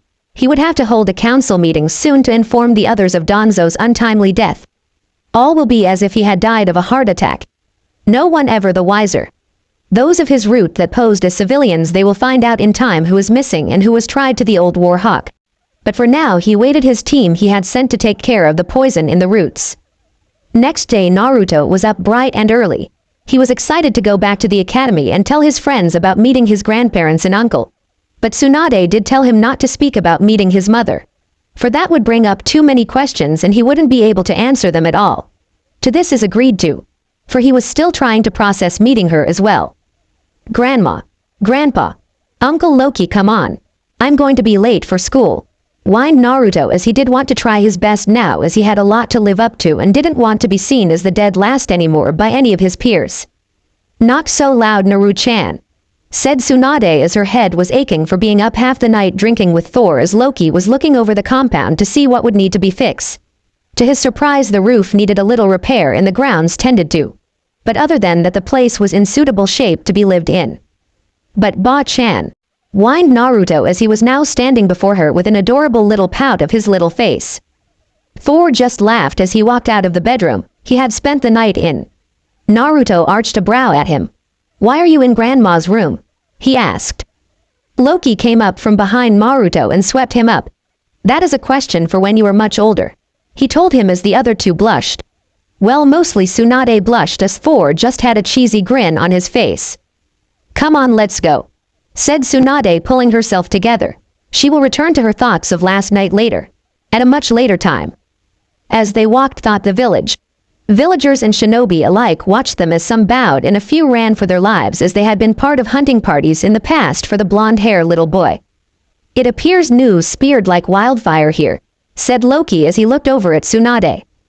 She let out a sigh. Yes, it does.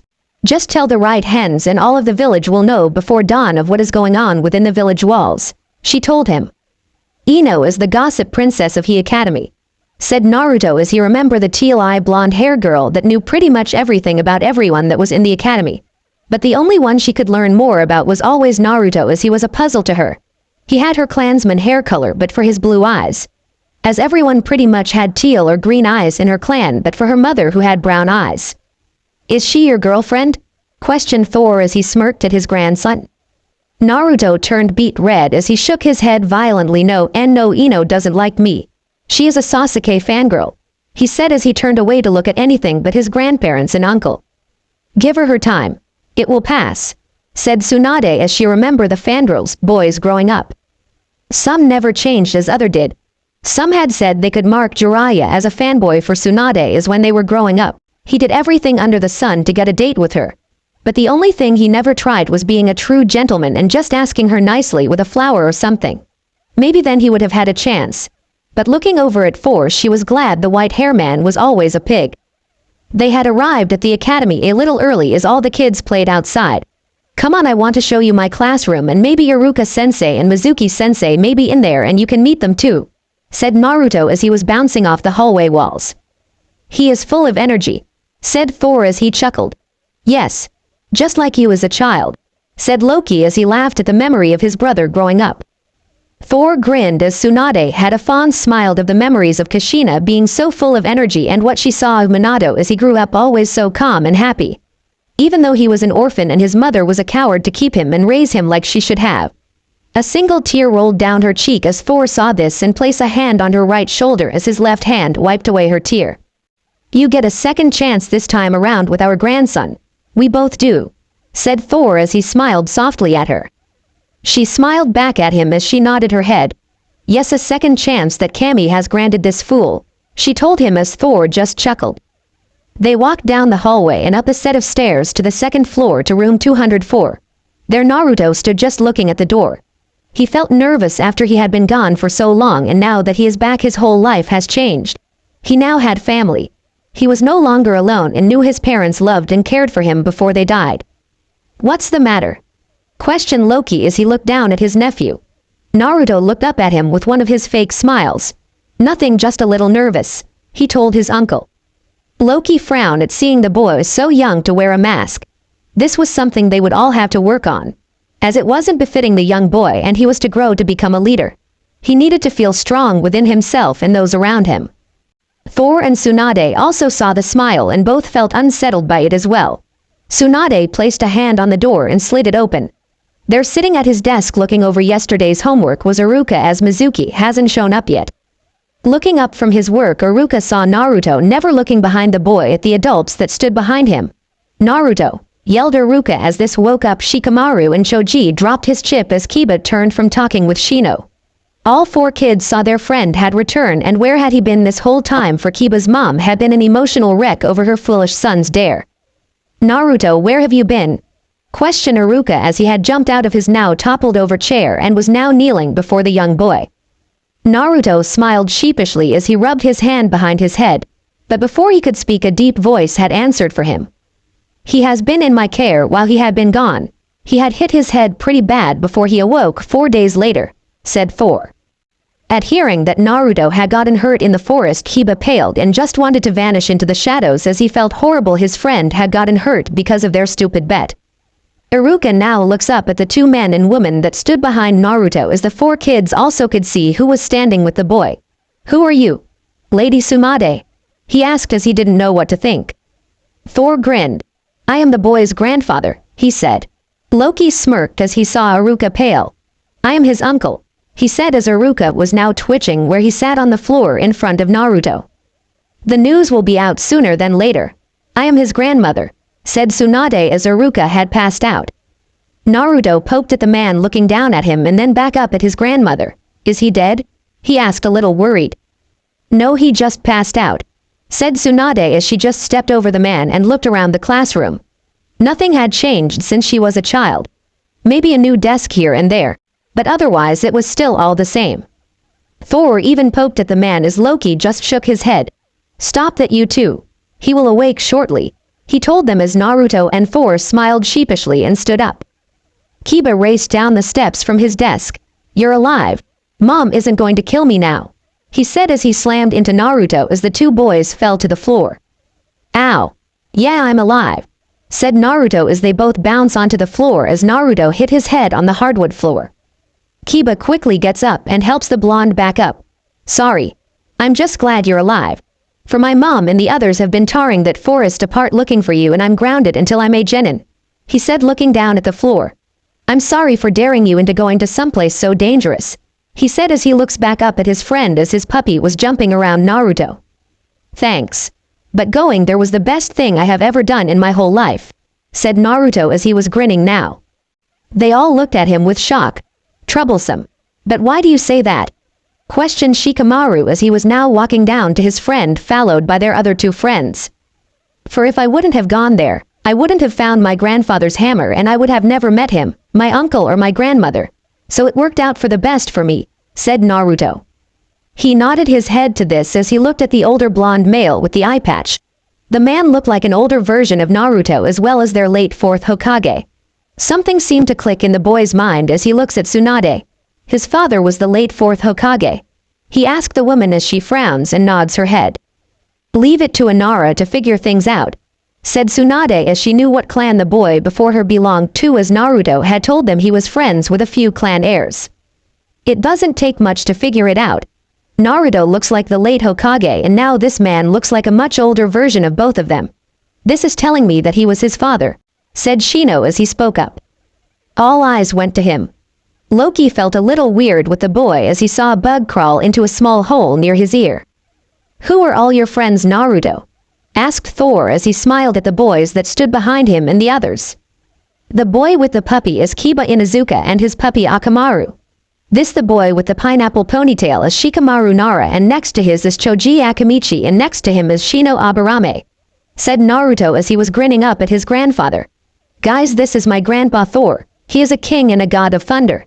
Then this is my uncle Loki. He is a prince and the advisor to the king, and he is a god of mischief and chaos. Then this is my grandma Tsunade Senju, he said, now bouncing around. Kiba raised an eyebrow at this.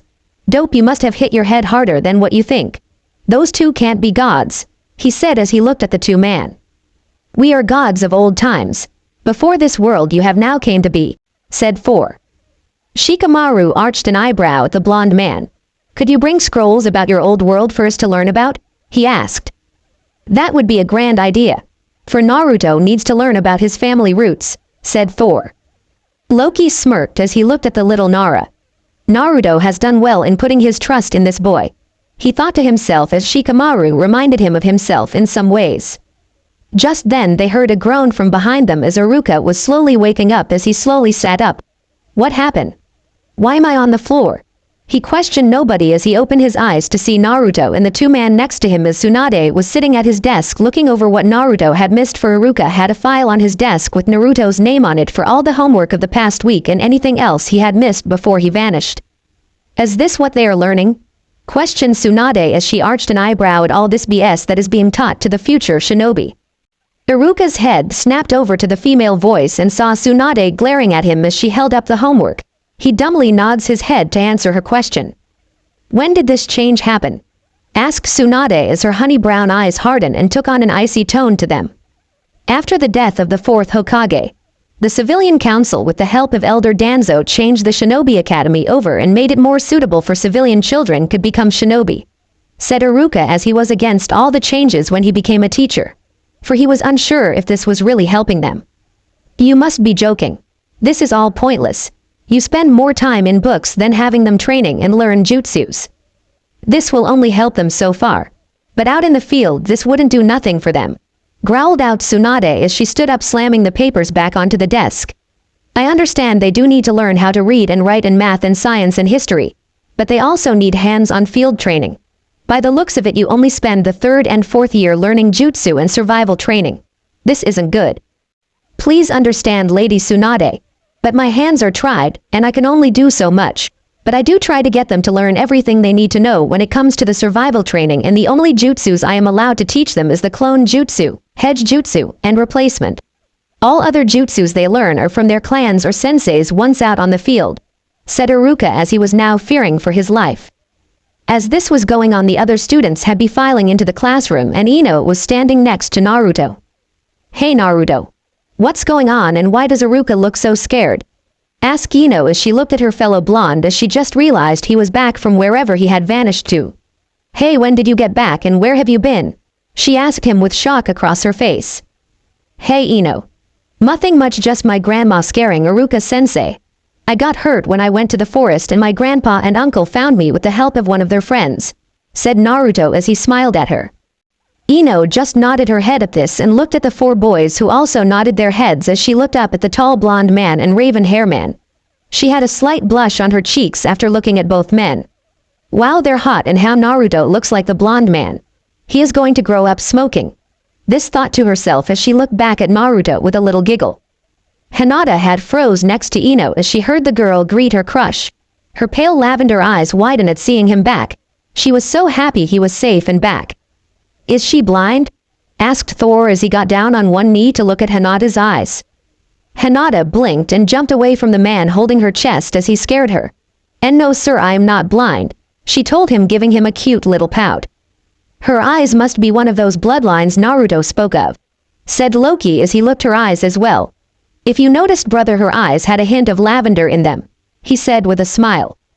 Hinata nodded her head. Why yes, it is my clan's bloodline, the Byakugan, she told him. Loki nodded his head to this. He was going to have to look into the bloodlines of these clans and learn more about them. Just the ever-growing list of things for him to look into. Well, I am going to have a word with Sensei about how this is happening and vote to get control of the Shinobi Academy back into the hands of the Shinobi Council where it should have never left. Growled Tsunade as she walked over to the door.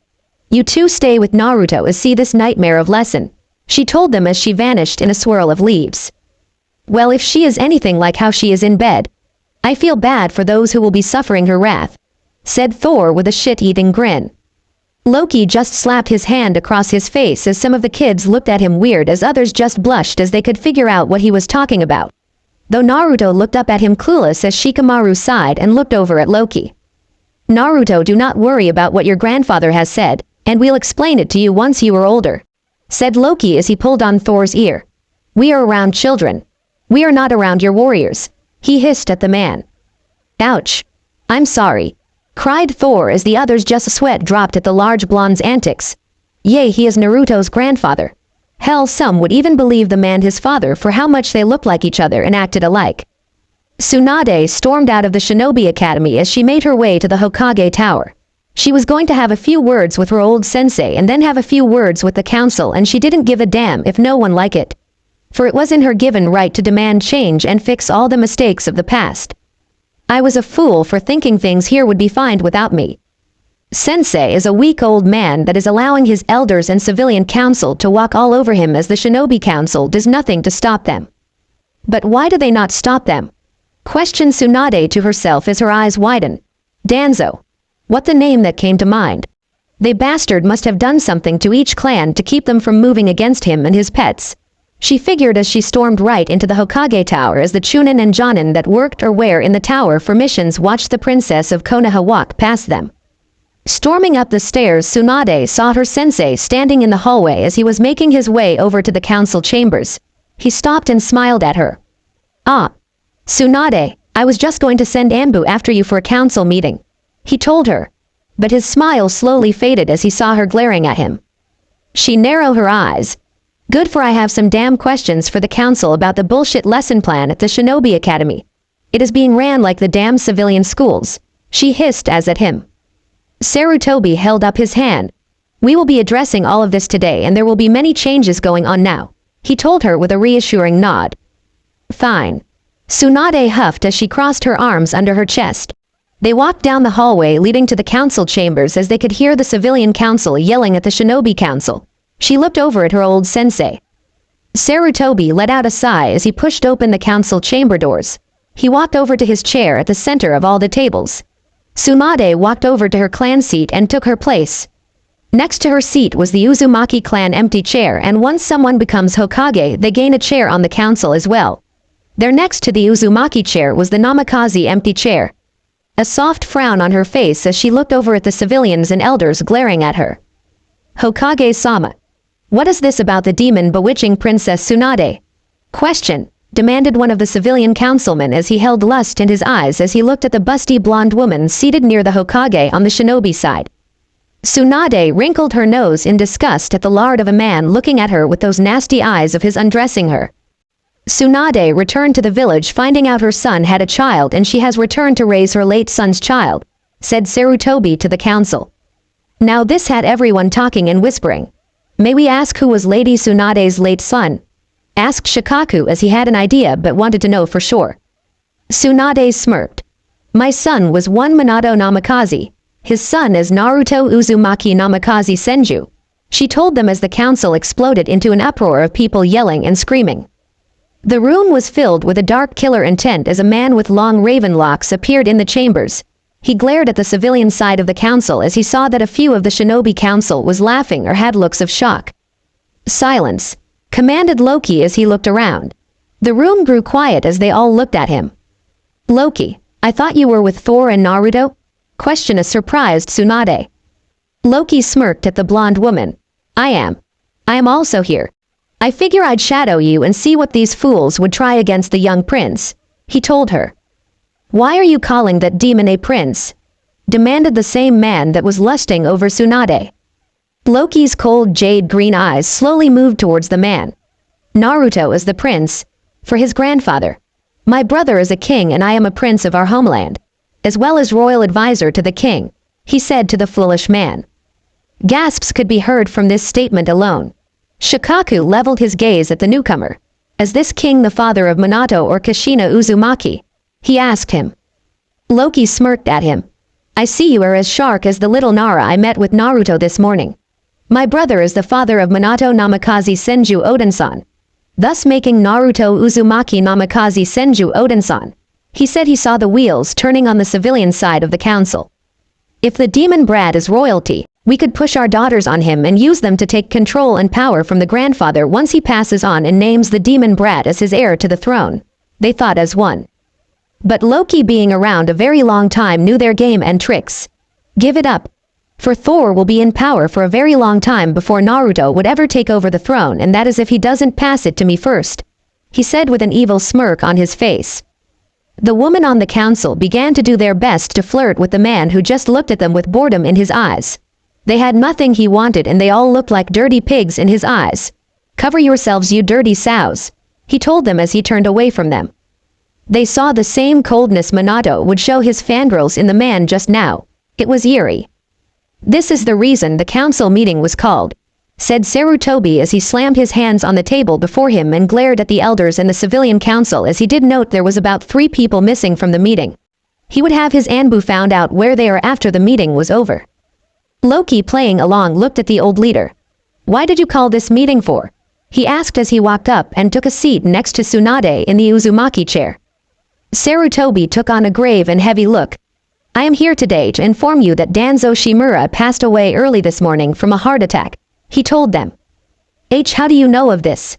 Questioned a very nervous Homura Mitokado as he looked at his partner in crime Kaharu Udatane as she was now sweating bullets as well. I had sent an Anbu to give him the message. When no one answered, they entered the home to find the door was left unlocked. As they investigate to make sure there wasn't any unwelcome person in his home, they found him in his bed. When they checked for any signs of life, he was already dead. At the hospital they did any autopsy finding he had passed from a heart attack, but they had also found something very odd on his person, he said as he paused. What did they find, Hokage-sama? Asked Inoichi as he wanted to know. He loved gossip as much as his wife and daughter. Sarutobi smirked behind his hands that covered his mouth. They had found the eye of Shisui Uchiha under his bandage eye. As well, he had a mutated arm that held cells of the first Hokage. My sensei, along with many other eyes of the Uchiha clan on it.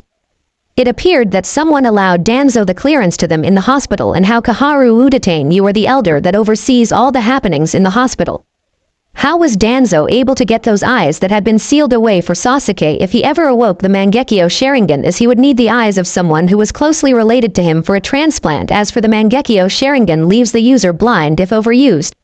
As well, it leaves the question of how he had gotten the eye of Shisui, as his body was never recovered when he vanished, he said as he now glared at the woman behind him. I don't know. He must have paid someone off, said Kaharu as files appeared before her. Then answer me why your name is all over the forms. Okay, the surgery to implant the eye into Danzo? Questioned Sarutobi as 2 Anbu appeared behind her. These must be fakes, cried Kaharu as she was panicking now. Sarutobi smirked.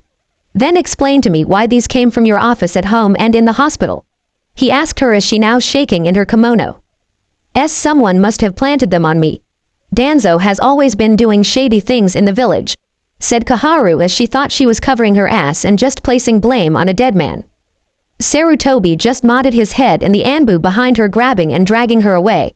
Why are you doing this? Yelled Kaharu as she vanished from the council chambers. The others in the council chambers began to sweat heavy as it appeared the Hokage was learning about the dirty dealings done in the shadows behind his back. Sarutobi's dark coal eyes rested now on his other elder. Homura, could you kindly explain to me why you and the civilian council have been trying to gain access to the Uzumaki, Namikaze, Senju, and Uchiha funds? He asked his old teammate. Homura's eyes hardened. The Uzumaki and Namikaze clans are no longer, and those funds could be used to better the village, he said in a cold and uncaring voice. As for the Uchiha clan's funds, it is to better manage the money for the young boy, for he doesn't know what to do with all of that. Last, the Senju funds. Tsunade is just throwing away her family wealth with her pointless gambling. So what better is then to build onto the new shopping district, he said as he crossed his arms. Sarutobi nodded his head to this. Well, I see what you are doing. But that isn't your call to make, and I have told you and the others many times. That Uzumaki, Namikaze funds are frozen until the future time as it stated in the late 4th as well as Kashina Uzumaki's will. As well, if anyone of the Uzumaki clan ever appeared in the village, they had first say to all the funds in the Uzumaki accounts. He told his old teammate. What are you getting at? Questioned Homura as he was growing tired of this foolish little game. As Naruto is the last Uzumaki and Namikaze, all those funds are his. What you and those on the civilian council have stolen for your own personal gain will be paying back with interest. Do you understand me? Said Sarutobi in a calm voice. You have no right to do that to us, yelled the bastard that lusted for Tsunade. Sarutobi looked to the man and smiled. I do, and I have already taken care of all the money you have taken from all those accounts. As well the lands you stole and businesses. Everything that each of you own has been placed into Naruto's name, he told them. Yelling could be heard again as everyone began screaming and yelling about the injustice that has happened to them. Enough, yelled Sarutobi as he looked at them with his icy gaze. Files appeared before each and every one of them. Some had more than others. I am shocked there are only 2 members on this civilian council that hadn't stolen any money and has been honest since taking a chair with the others. You two are not being punished with having everything taken from you, said Sarutobi as he looked at a man with a long scar running across his face with one milky white eye that appeared to be wearing a dirty leather shop apron. Another woman with long black hair that appeared to have flour on her face as she appeared to be busy working in her bakery when she was called for the meeting. Why would we steal? As former shinobi, we knew the difference between a scroll and the kunai sealed within it. We have done all we could for the child and fed and hid him during these bastards' fox hunts each year or when they got bored and wanted to see a child cry, said the man with the milky eye. I agree, we have more honor than they do as former shinobi, and we were hired to kill people in the past, said the woman as she looked away with disgust on her face. Depending on what you took and how much, it is in all those files. That will be returned to Tsunade Senju as she is Naruto's grandmother and the one that will be handling everything for him, as well as gain the votes of the Uzumaki and Namikaze clans on the council, said Sarutobi as he smirked. Loki grinned. I will be here as well for the time being, getting all affairs in order. For this is the department my brother knows I shine in. As all you now see, I have found all your dirty deeds as you all slept last night. As of now all you own belongs to my nephew, he said with his grin as chaos could be seen in his eyes. Anbu appeared taking all the people away, as Tsunade looked over at the raven hair man sitting next to her. Is that what you were doing in my grandfather's old office last night? She asked him, not sure if she wanted the answer. Loki smirked. Yes. I had Heimdall send me a few of my helpers and we got to work seeing what has been happening, and I meet with the Hokage early this morning while you and my brother were busy trying to make another child, he told her. Tsunade blushed and turned away from him. We were just sleeping. She stuttered out as she knew for fact Loki was right, but she didn't want to tell him. Sum had a shit-eating grin on her face. Tell me, Tsunade, how big is he?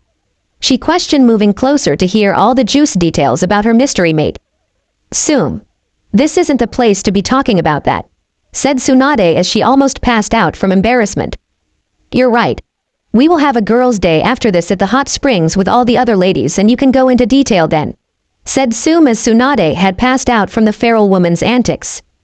Loki smirked at the woman as she winked at him. He leaned over Tsunade and over to Sum. Maybe we could meet sometime at the hot springs, he told her with the same smirk still on his face. Sum slight blushed but kept her grin. Don't make promise you don't mean to keep, she told him as she leaned closer, brushing her lips against his and leaning back into her chair. Oh, I don't break my promises. I do intend on meeting you there later after you have your fun with my sister-in-law here, said Loki as Tsunade was waking up and shot up as she heard that last part. Loki said. Hold on, I'm not married, said Tsunade, looked at Loki a little panicked. Loki smirked. Give it time. You will have a grand royal wedding with my brother, and he will make you a very happy woman for the rest of your lives, he told her as Tsunade didn't know what to think. The man she had a one-night stand with and son with was back in her life. She had gotten drunk once more and slept with him once again. But he was the last man she had slept with to create her son, and from there she never gave anyone the time of day. Just maybe part of her was waiting around for Thor to return and be part of her life. Hell, who knows? She felt her mind clearer since she has gotten away from Shinzo. Whatever the raven hair woman was doing to her was making everything she did very hazy and made her thinking unclean and chaotic at times. For now, the civilian council will have 2 members until we see a time when it will be fit to find new members, said Sarutobi as he was watching the shower between Loki and Tsunade at times when she was snapped out of her daydream. Shinobi Academy Thor had hijacked the class from Aruka and taken the children outside for combat train as the Loki that was with him was only a shadow and he knew he could get away with more. As the shadow Loki took the lesson plan from the raven hair scar-faced man and several books and began reworking all the lessons from here on out that would be more effect for the children in the future, as they did for the children from Asgard that wished to be warriors. Come children, let us go outside and show me what you know so far in combat, said Thor as the kids cheered as they all ran out of the classroom. Mizuki was standing at the open classroom door when he saw the tall, well-built blonde hair man with a single eye. At first, he thought he was looking at the spirit of the 4th Hokage until he heard the demon child speak. Come on Grandpa, it's going to be fun, said Naruto as he pulled on Thor's arm. So someone is claiming to be the demon's family. What a joke. The man must have been paid by the elders or something, he thought to himself as he just walked back out of the classroom with Iruka following behind him as they walked out to the training grounds. Iruka looked at the kids and smiled. All right children, please show Thor-sama your katas for the academy style of taijutsu, he said as they all got into 2 lines facing each other as Iruka walked down the center of it and Mizuki walking up to Naruto. All right Naruto. Now do the katas I have shown you, said Mizuki. Naruto smiled and nodded his head as he got into a messy stance and began going through katas that made no sense to Thor and was leaving too many openings from the ones the other children were doing. Naruto, what are you doing? Asked Thor as he looked at Mizuki and his grandson. Mizuki smirked. He is learning something different from the others, he said half laughing as Iruka was busy helping a pink hair girl with her katas. Thor's lone eye looked at Mizuki. What you are teaching him will get him killed out in the battlefield, he growled out. Naruto froze and looked at his sensei and his grandfather. What are you talking about Grandpa? Mizuki sensei said this was a more advanced kata from the others for I was doing so well, he said as his eyes widened in horror. Stormbreaker appeared in Thor's hand as lighting could be seen in his long eye dancing to his eye patch. You have been setting my grandson up to fail. But for how long and why? Demanded Thor as Iruka had come running over to the 2 men as Naruto was pushing everyone away from his grandfather. No one cares if that demon lives once he becomes a ninja. He is nothing but a demon for us to beat and one day kill, hissed out Mizuki. Lighting shot from the heavens wrapping around Thor and Mizuki, keeping Iruka from helping his stupid-ass friend who just made his bed. Why do you care? Are you not the ones as the civilian council hired to pretend to be the demon's family and take him off and kill him? Asked Mizuki, still digging his grave even deeper. Loki heard this as the real Loki was now there at the academy when he felt his brother power from the Hokage Tower. Even all the parents of the clan children from the meeting had appeared at the academy along with other shinobi to see what was happening. Bastard, how dare you speak of my heir lowly and wish death on an innocent child. As king I am above all your laws and for your transgressions you shall die here, thundered Thor's voice as everyone heard this. Mizuki pulled out a kunai getting ready to fight but didn't know what happened to him as Stormbreaker come down on him with lighting surround the blade as he was burnt to ash before their very eyes. Everyone stood there in awe of Thor's power. They had never seen a thunder jutsu the likes of that one and how he controlled the element. It was like it was one with him. Thor took deep calming breaths as the thunder faded away and the clouds in the sky fade away and once more the sky was clear and the sun was shining down upon them all. He looked over to his brother was standing there just looking at him. He said and did something against Naruto. He questioned. Thor just nodded his head. He didn't dare to speak for what would come out of his mouth wasn't fit for children to hear. Even though he has heard his own grandson say those words, he didn't want to set a bad example and say them now. With Tsunade looking on at him with worry in her eyes for him. Sarutobi sighed as he looked at the thunder god before him. Do not worry Thor-sama. We will handle everything from here. Thor looked to him and slowly nodded his head. Naruto ran up to his grandfather and jumped onto the large man. He just held on for dear life. This is what the man needed right now. He needed someone to hold him. What better than his own grandchild? Thor wrapped his arm around the boy and just held him as he fell to his knees. Never a tear leaving his single eye. He just looked lost from what was happening before him. It had been several days since Thor had executed Mizuki before everyone. This shocked all the children, for it showed them the cold, cruel world they wanted to take part in. It had several fangirls rethinking if this was a life they wanted to. For it wasn't like the fairy tales or stories they were told as children. It was much bloodier and colder. Loki had met with all the academy teachers and the headmaster and laid out the new lesson plan that they would be now teaching all the children. It had cut out so much of the BS that the civilian council had set in place for the students to learn. Since they had placed out their lesson plan, they had a higher genin death rate as well a low chunin turnout rate and many shinobi retiring after their first real true mission. It scared them too much to the point some had to be checked into the mental hospital, for they couldn't handle the world anymore. For their first kill or seeing their teammates killed was just way too much for their little minds to handle, and their jonin senseis could only do so much. Loki looked over all the chunin senseis with a smirk on his face. He was getting them up to the standards of Asgard on training and turning out true warriors. He had even called for a few Valkyries and Berserkers to come and teach hand-to-hand combat to the academy students. He mainly called for the ones that knew a form of martial arts. Needless to say, the beautiful blue beast of Konoha was given a run for his money, that he began training alongside the Berserkers so he wouldn't need to rely on opening the 8 gates in battle. He had even brought his student to learn from them. 2 weeks later, Tsunade sat at the hot springs with all the clan wives and Sume, as she was the clan head and clan mother all in one. Thank Kami Jiraiya isn't in the village. I don't want to deal with him spying on us, she thought to herself.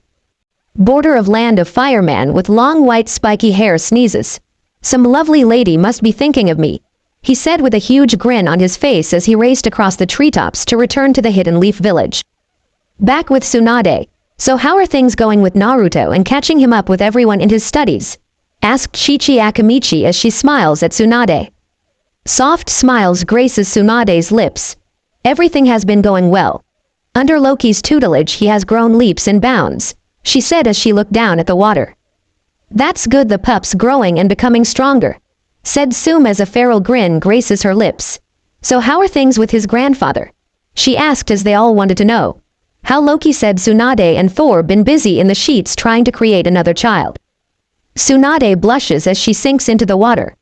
All eyes on her. We are getting along very well. We have been talking and I have been telling him stories of what I remember of Minato from the Third War and how I was Kushina's sensei before the war, she said. I do have one question, said Usagi Yamanaka. Tsunade looked at her and nodded her head for the woman to go ahead and ask her question. So after the night you had with Thor, did you date anyone else or hook up with anyone throughout the years? Asked Usagi. Tsunade let out a sigh and looked up to the heavens. No, after I found out I was with Minato, I went back looking for Thor. But I was told he was gone, and I did look for him in my travels. I even looked for him when I returned to the village to train Kushina and her team and took part in the last war. I never saw him. In some ways I was happy and in others I wasn't, for I don't know, she said looking at all the women before her. Well, it is logical that you had made a special bond with Thor-sama and somehow you had fallen for the man, said Haruhi Aburame. Tsunade looked over at Haruhi with wide eyes. She hadn't even thought about it in that way. Did I fall in love with him that night we met? I might have. For he is the only man I have been with since. She didn't finish that thought as she didn't want to depress herself. But oddly, with the thought of Thor, he filled that emptiness she had felt for so long. Even now that she is away from her former student, she feels better and doesn't even think of Dan anymore. Was Shizune doing something to her? So Tsunade, what happened to your student that was traveling with you? Asked Yoshino Nara, as she had been wondering for a while, for she hadn't seen the young woman since Tsunade had returned. She blinked her eyes and looked over at Yoshino. To be honest, I have no idea. But to be truly honest, I feel a hell of a lot better not being around her. I don't feel hazy and confused anymore. It was like she was drugging me with something that not even I could trace in my drinks or food, she said looking at the others. They just nodded their heads, as they always found it odd how Tsunade just dropped everything before Kushina had her baby and left the village. For she was the one that was going to deliver the baby in the first place. Bored of the land of rice, Shizune waited in a shady bar for someone to meet her. She hadn't gotten orders in a long time from her master, nor had she known where Tsunade had vanished to. So she was to run to the safe point to meet her master's little pet. Hokage Tower. Thor and Loki sat across from Shikaku, the Hokage, and Commander Dragon. "What is it that you need of me, Sarutobi?" questioned Thor as he was tried. He had a long night with Tsunade and was hoping to get some rest before he was to oversee Naruto's class's combat training. Loki narrowed his eyes, studying the three men sitting across from himself and his brother. "Why are you helping us?" asked Shikaku as he wanted to know why this man. No god wanted to waste his time helping them, as this village has done nothing but abuse his grandson and disobey his son's final wishes. Thor just chuckles as he looks at Loki for him to answer the question for him. "We do this mainly for Naruto. The boy loves his home. Even though he has been put through hell here, he still wants to protect his home. For we know and you know it wouldn't be nothing for us to go to Kushina's old homeland and rebuild the village hidden in the whirlpools. But we do not. For a pure heart of one little boy," said Loki. All three men looked at the two gods before them with shock. They never thought of it that way. If they ever pulled everything that Naruto owned here in the village, they would be destroyed. By just one little boy, by the stupid villages that are so blinded by their hatred for a fox that attacked so long ago and is sealed within a child that protects them each day by living. "Tell me, will Naruto be like the other children, or will he be like you too?" asked Sarutobi as he worried for the little blonde. Thor smirked. "When Naruto found my hammer, it still had the enchantment that my father put on it so long ago. One who is worthy of the power of my son Thor, the god of thunder. Thy shall inherit his powers." So with my father never taking that enchantment off of Mjolnir, and when he found it with his pure heart and strong will to live and protect those he holds dear to his heart, his god blood was awoken, and he will have control of all lightning, and he wouldn't even need Mjolnir or those hand signs you use for your jutsus, he told them. "But we first want to see what all powers Naruto has gotten from my brother, for he is already my brother's grandson. Then with the enchantment on Mjolnir, it just adds to it. But for now, we would rather share with Naruto his new powers. When we see fit, we will tell you," said Loki as he said with a smirk on his face. "That is understandable, for it falls under clan laws and clan secrets," said Shikaku as both Commander Dragon and the Hokage glare at the lazy Nara, who just sighs. "You two know we cannot push for more information. For Naruto is under 3 clans. Well, 4 if we see the Odinsons as a clan of the village now because of Naruto.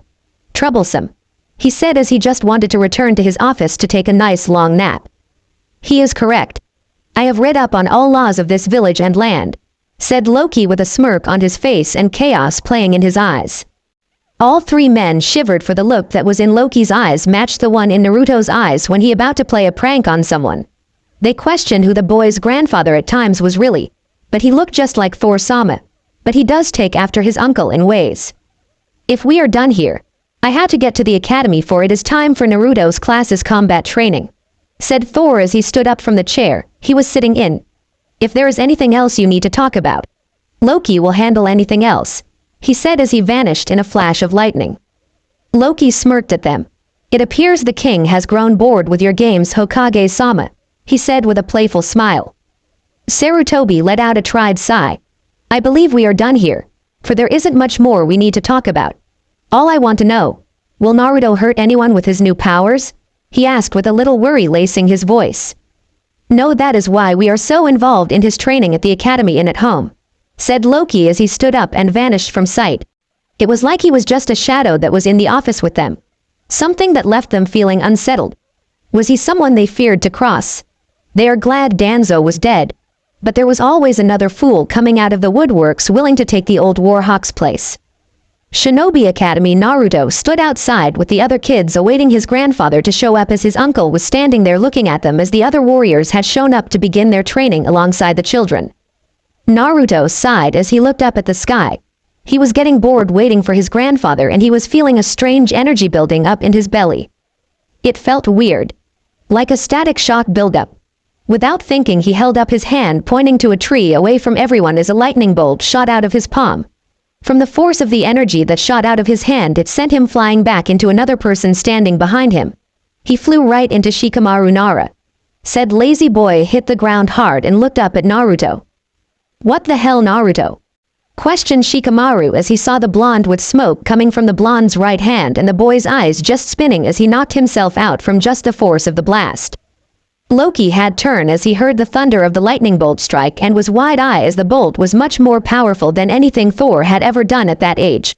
Hell, it was most powerful strike he had seen in a long time. Just then Thor appeared in the clearing next to the burning tree with lightning dancing from his eye to his eye patch. As he looked at the smoking tree and can see the last of the lightning fading away from the ground. What just happened here? Demanded Thor as he looked around the training field. It appears Naruto shot lightning from his hand, said Kiba as he was hiding behind Loki as the other children hid behind the green-eyed man as well. Thor just chucked at this. It appears his power are coming in nicely, he said with amusement in his lone eye. Poor Choji went over to check on Naruto and Shikamaru, helping take the knocked-out boy off his best friend. Are you okay, Shikamaru? He asked as he frowned looking down at both boys and looked a little more worried at Naruto who was slowly coming to. Troublesome. Yeah, I'm alright. Just got knocked over by this blonde maelstrom, said Shikamaru with a laugh. What happened? Questioned Naruto as he was now being helped up by the two boys. Well, Naruto, we will have to begin training on how to control your lightning before you hurt yourself or someone else, said Thor as he just chuckled as he looked at Valkyrie as she had just arrived to come and personal train the boy on combat and strategy as she was the leader of all Valkyries after her late queen and Thor, Loki's mother. Valkyrie walks up to Thor and Loki and gets down onto one knee. My Highness, I have just arrived to be the young princess private training, she tells Thor as she nods her head to Loki. Loki just nods his head and looks at all the kids now following their new katas from the warriors or the past now their new senseis. As Loki looked around the other major villages with his shadows and saw that all the academies taught their children the same fighting style and they didn't learn anything different unless they belonged to a clan or they picked up a new style from their Jonin sensei or became a chunin and found a fighting style that suited them better. But until then, they all knew each other's weaknesses and that wouldn't do. They are as soldiers and need to be trained like it. For back in the time of the Avengers he remembered looking at the different armies and saw all their training was different from each other. But they did have some things that were the same. That couldn't be helped for they had to do that. For that all used the same weapons to fight with after all. But now that was like the times before the time of modern warfare and they used their hands and jutsus and blades of some kind to aid them in battle. He rather liked this type of combat after all. For he was skilled with his staff and sword as well as his magic. Well, I will have you work with Naruto after he comes home. For he will be a little out of it for a while, said Thor as he saw Naruto fall back on his ass as he was a little dizzy with his ears ringing. Also it didn't help he was hearing laughter from somewhere. But no one around him was laughing at him. They just looked at him all wide-eyed. So his only guess was the pain in the ass fox. Slowly he closed his eyes as he wondered if he could zap the fox for laughing at him. Don't you think about it, brat. For I will make you feel all your pain from training with your grandfather, growled out Kurama. Naruto just paled with his eyes going wide and slowly nodding his head to this. He didn't want to feel everything for a couple days. He liked just a good night of sleep and he felt good the next day. Naruto stood before Valkyrie panting as sweat and blood rolled down his left cheek and down his right arm as he held a long sword with his left hand as he had a short sword in his right hand. Valkyrie smirked looking at the 13-year-old boy that stood before her. Well, Naruto, what now? She asked him as he was back up against several trees and behind those trees was a bottomless canyon. He had nowhere to run. For if he wanted past her, he needed to defeat her or try jumping that 1-mile-wide canyon mouth. Don't count me out, Valkyrie-sensei, said Naruto as several Naruto appear around him as he didn't use any hand signs as Loki had been drilling him in no hand signs jutsus to just using a single hand. 6 copies of Naruto stood all around the female warrior from Asgard. She just grins as she was ready for one of his little tricks as she called it. Before she knew it 2 of the shadow clones bum rush her as they begin to glow in a silver light as their skin begins to crack as they are just a foot from striking her with their swords they explode. But the 4 remaining clones shield their eyes as the original dashes past the explosion site trying to make it across the clearing where Valkyrie has a flag set up in a tree. But before he can even drop his swords and climb up the tree, Valkyrie is standing behind him with her sword tip pressed against the back of his neck. You did well this time, young one. But you are still too young to get one past me, she told him with a smirk on her lips. But out of nowhere 2 hands come up from the ground pulling her into the ground up to her neck as 2 of the clones climb out of the earth and the 2 remaining clones hold their swords to her head. Do you give? Asked Naruto as he was now holding the flag in his hand. Yes, said Valkyrie as the 4 clones dig her out of the earth. That little headhunter trick you learned from your grandmother's library is a handy little trick. she told him as she dusted herself off. Naruto blushes. Thanks. I needed something that I could use against you once you were just focused on me after my clones are off in the background. Also, learning an earth-based jutsu is also good to have in my endless list of jutsus, he said. Clapping came from behind the two that stood there talking. They both turned to see Loki with Sum walking up to them. Uncle Loki. Sum-chan, said Naruto as he was surprised to see the two in the village, as he last knew Loki was going to take Sum to Asgard to meet his troublesome children and grandchildren for his past lovers. What are you doing here? He asked them. Well, pup, we just got back from Asgard and the interesting meeting, said Sum with a smirk on her lips. Yeah. Wolves in the family. Well, shapeshifters, said Naruto with a laugh thinking about his two older cousins Skull and Hattie. Yes, your cousins say hi and hope you come and see them when you have free time, said Loki as he smirks as his jade green eyes flash amber with chaos. Naruto nods his head to this. Yes, I will see them in the break between graduation and team placement, he told his uncle. I see all the training we have been pounding into you has been paying off, said Loki with another smirk. Yes, it have been, said Naruto as he turns to Valkyrie who bows to Loki and Sum. Lord Loki. Lady Sum, said Valkyrie to them. Oh Valkyrie, we are equals as warriors on the battlefield, so please stop with the lady stuff, said Sum with a smirk.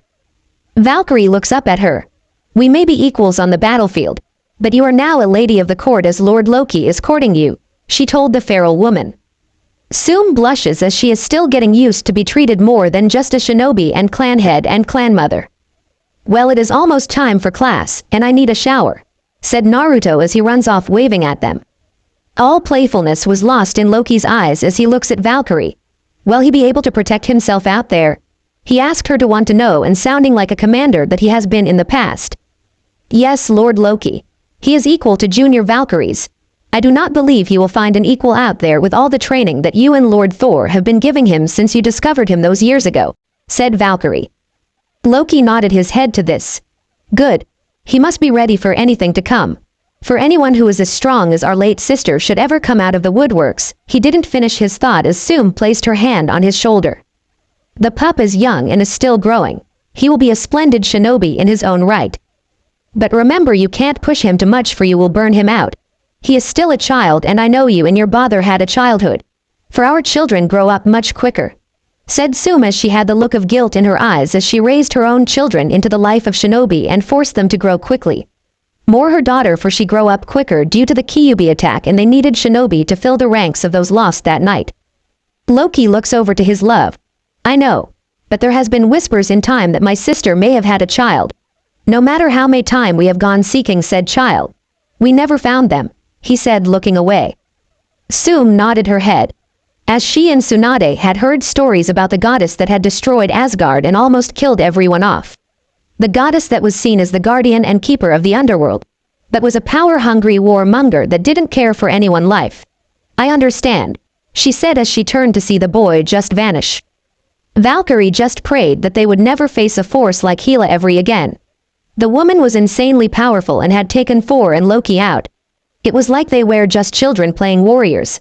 So she understood why this training was so important to the boy that held the hope of Asgard and Konoha on his shoulders, for he would one day be the next king of Asgard. Naruto jumps out of the shower and walks into his room with a towel wrapped around his waist and looked around his room. In far left corner his bed, a king-size bed with black and blue blankets. Under the window on the far right was a desk that he had scrolls lying all over it along with empty scrolls that he'd been working on sealing with. Letting out a sigh and walked over to his closet and pulled out a pair of black cargo pants with several pockets and pulls out a black metal fishnet undershirt and a burnt orange shirt with a black with emerald green trimming with Thor's and Loki's symbol on the back of it. Both the symbols cut in half fused together. Over by his bed was boots that he had brought back from Asgard. His grandfather called them combat boots and held up better than shinobi sandals and more comfortable than that he thought the sandals were. Walking over to the dresser, he opened a drawers, he pulled it open and pulled out boxers and socks out. He needed to hurry up and get dressed for he had only had 30 minutes to get to the Shinobi Academy. Naruto looked down at his hand. Man, I can't believe this is my life. Would I have turned out this well if I never found that hammer? He questioned himself and he got himself dressed and ready for the day. He walks out of his room as he was fixing his swords to his back and side for easy access. His kunai pouch on his right thigh and supplies pouch on his back him. He had been working on sealed tattoos and had 3 on his left arm that carried weapons and other items he needed for survival. "Good morning, sweetie," said Tsunade as she looks up from the medical files on the table before her and a cup of tea as well. Thor was sitting next to his soon-to-be wife. He had finally gotten her to say yes. He was eating a mound of food. "Good morning, grandson," he said with a grin on his face as a large mug of hot coffee sat next to his plate. There was a plate sitting on the table for him with a travel mug that Loki brought Naruto full of coffee as the young boy loved the stuff and it drove the academy teachers nuts for it just wired him up even more. The mug was as big as his head and he even believed the damn thing grew larger every year as it always had coffee in it. A spell his uncle placed on it. "Good morning, you two. How are you both this morning?" questioned Naruto as he smiles at the two of them. "We are good," said Thor with a shit-eating grin on his face. Tsunade just sighed as she leans over and kisses Thor on the cheek. "You have a lot to do today and I have to go and check things out at the hospital and the academy with the young medic training program that I finally got," thought the old man's head, she said. "I," said Thor as he is proud that Tsunade had gotten the academy programs changed along with the help of Loki as he wasn't too pleased with the joke they called shinobi training. It was just a civilian school with weapons and fighting. Even then it was still laughable. Well, today is the big day. For its graduation day and then the team placement in a week. "Oh, by the way, Skoll and Hattie want me to go to visit them in Asgard before the team placement," said Naruto as he sat down and quickly ate his meal of steamed rice with rolled eggs and bacon. "I should just have them come here and visit," said Thor as he had a thinking look in his eyes. "That would be fun, and it would freak out Kiba with those two in the village," said Naruto as he grins and laughs about the thoughts of his 2 wolf cousins that have been called werewolves that shapeshift to humans when the mood suits them. "That is fine. Just talk to Loki about them coming here to visit. I know you love going to Asgard to see your mom and all. But during that week before team placement you have to take your shinobi license picture and paperwork," said Tsunade as she placed the file down and picked up her tea to take a drink. "You're right. I forgot about that," said Naruto as he finishes eating his food and grabs his huge travel mug and takes a drink of his coffee and stands up. "Thank you for the meal and I'm off," said Naruto as he vanished in a flash of lightning and a crack of thunder. "His training has come along nicely," said Thor as he finished his meal as well and stood up and kissed Tsunade on the lips. "My love, I will see you this afternoon," he said as he vanished in lighting as well. Tsunade smiled at her soon-to-be husband. "I know, my love," she says as she gathered up her work and left for the day. Elsewhere, a woman that could appear to be a giant stood off in the shadows watching a group of people talking about Tail Beast. She scoffs to herself. "Fools, the guards of Asgard wouldn't be controlled by you," she whispered to herself. Standing next to her is a young woman with black short hair and a piglet in her arms. She had a faraway look in her eyes, as if she didn't know what was happening around her. "Shizune," said the woman. She looks up. "Yes, mistress," answered Shizune in her zombie-like state. "I believe it is time to return to the village and find me the holder of the 9 tails and keeping that child away from those fools. For I want them for myself," she told Shizune. "Yes, mistress," said Shizune as she blinked her eyes and they focused once more, and she smiled and turned to leave to the cavern she was in with her mistress watching the other. Several minutes later, the woman narrows her eyes. "What do you want, Toby?" she said. "What are you planning, Hell?" he questioned the now-named woman in a dark and deep voice. She smirks looking over at her plaything. "Oh, my dear little Toby. I am not planning anything. I am just watching what my lover is doing and planning and hoping to help where I am able to," she told him. Toby studied the woman before him.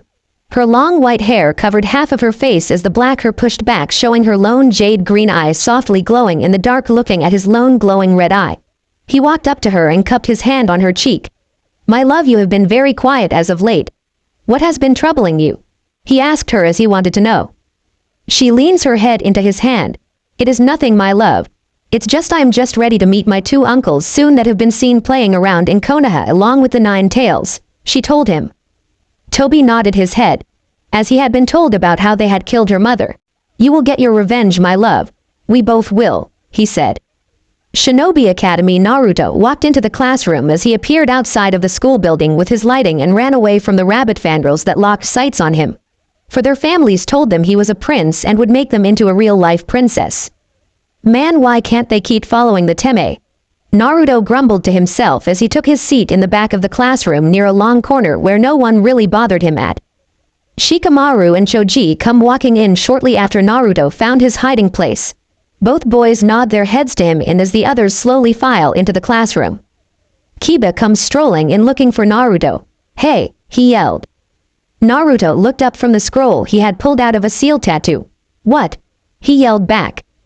Kiba stalks up to where Naruto is sitting. "Do you know when your uncle is going to have my mom back?" he asked as he wanted to know. Naruto looked at him a little puzzled. "I just saw them both this morning. They are already back," he told the feral-looking boy that took after his mother with the wild brown locks and dark honey-brown eyes. Kiba looks at him shocked. "What? Then what didn't she come home?" he asked him. "I don't know. I left them talking with Valkyrie after my training this morning. She had met my cousins," Naruto said as he smirked thinking about them coming to visit soon. "Your cousins?" questioned Kiba. Naruto nodded his head. "Yeah. My uncle has several children he had a long time ago. They might have gone back to pick them up. As my grandfather was talking about having my cousin coming and visit," he said as he looked up at Kiba grinning. Kiba just slowly nodded his head. He had heard his mom say something about meeting Loki's kids or whatnot, but he wasn't listening. He was too busy playing a video game at the time. Howls filled the village as Kiba and his partner Akamaru both froze where they stood. Naruto grinned. "It appears Skull and Hattie have shown up," he said with a grin. Kiba looked at him with fear in his dark honey-brown eyes. "What do you mean?" "That sounds like two demons," he said with fear lacing his voice. Naruto looked at him puzzled. "That is how they announce they have arrived," he said as two wolves jumped through the open classroom windows. "Naruto, it is good to see you," growled out Skull as he stood before his cousin and his brother stands up next to him. "Heimdall said you wouldn't be able to come and visit, so he sent us to visit you. Also, grandfather and uncle will be having fun with the fun we left them," said Hattie as he stood up and shape-shifted into a man with long raven locks with white tips and jade-green eyes softly glowing. Skull follows suit and shape-shifts back into his human form. Long raven locks pulled into a ponytail with white highlights that appear to look like a skull on his head. As when he is in his wolf from the white markings appear to be a skull over his midnight black fur. He smirks at the feral boy that stood there with his mouth hanging open. "Hello, cub," he said with a smirk. Like his brother Hattie, Skull had a darker hunter green eyes that also softly glowed in the light they both stood in. "Yeah.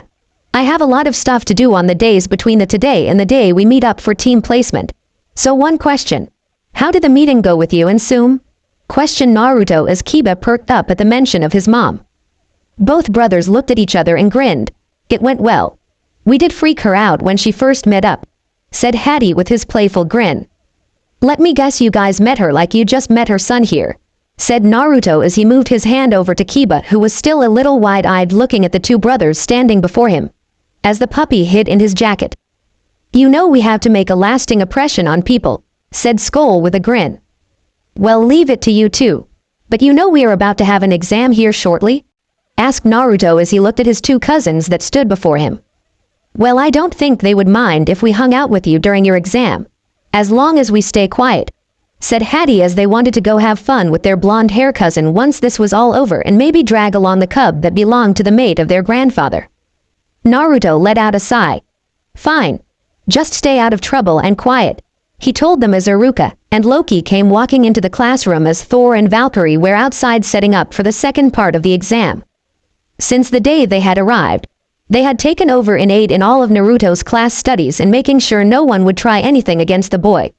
For there was still a few fools that tried to kill or attack the boy. To be continued. I hope you enjoyed this episode. Remember to subscribe and like this video. See you in the next part.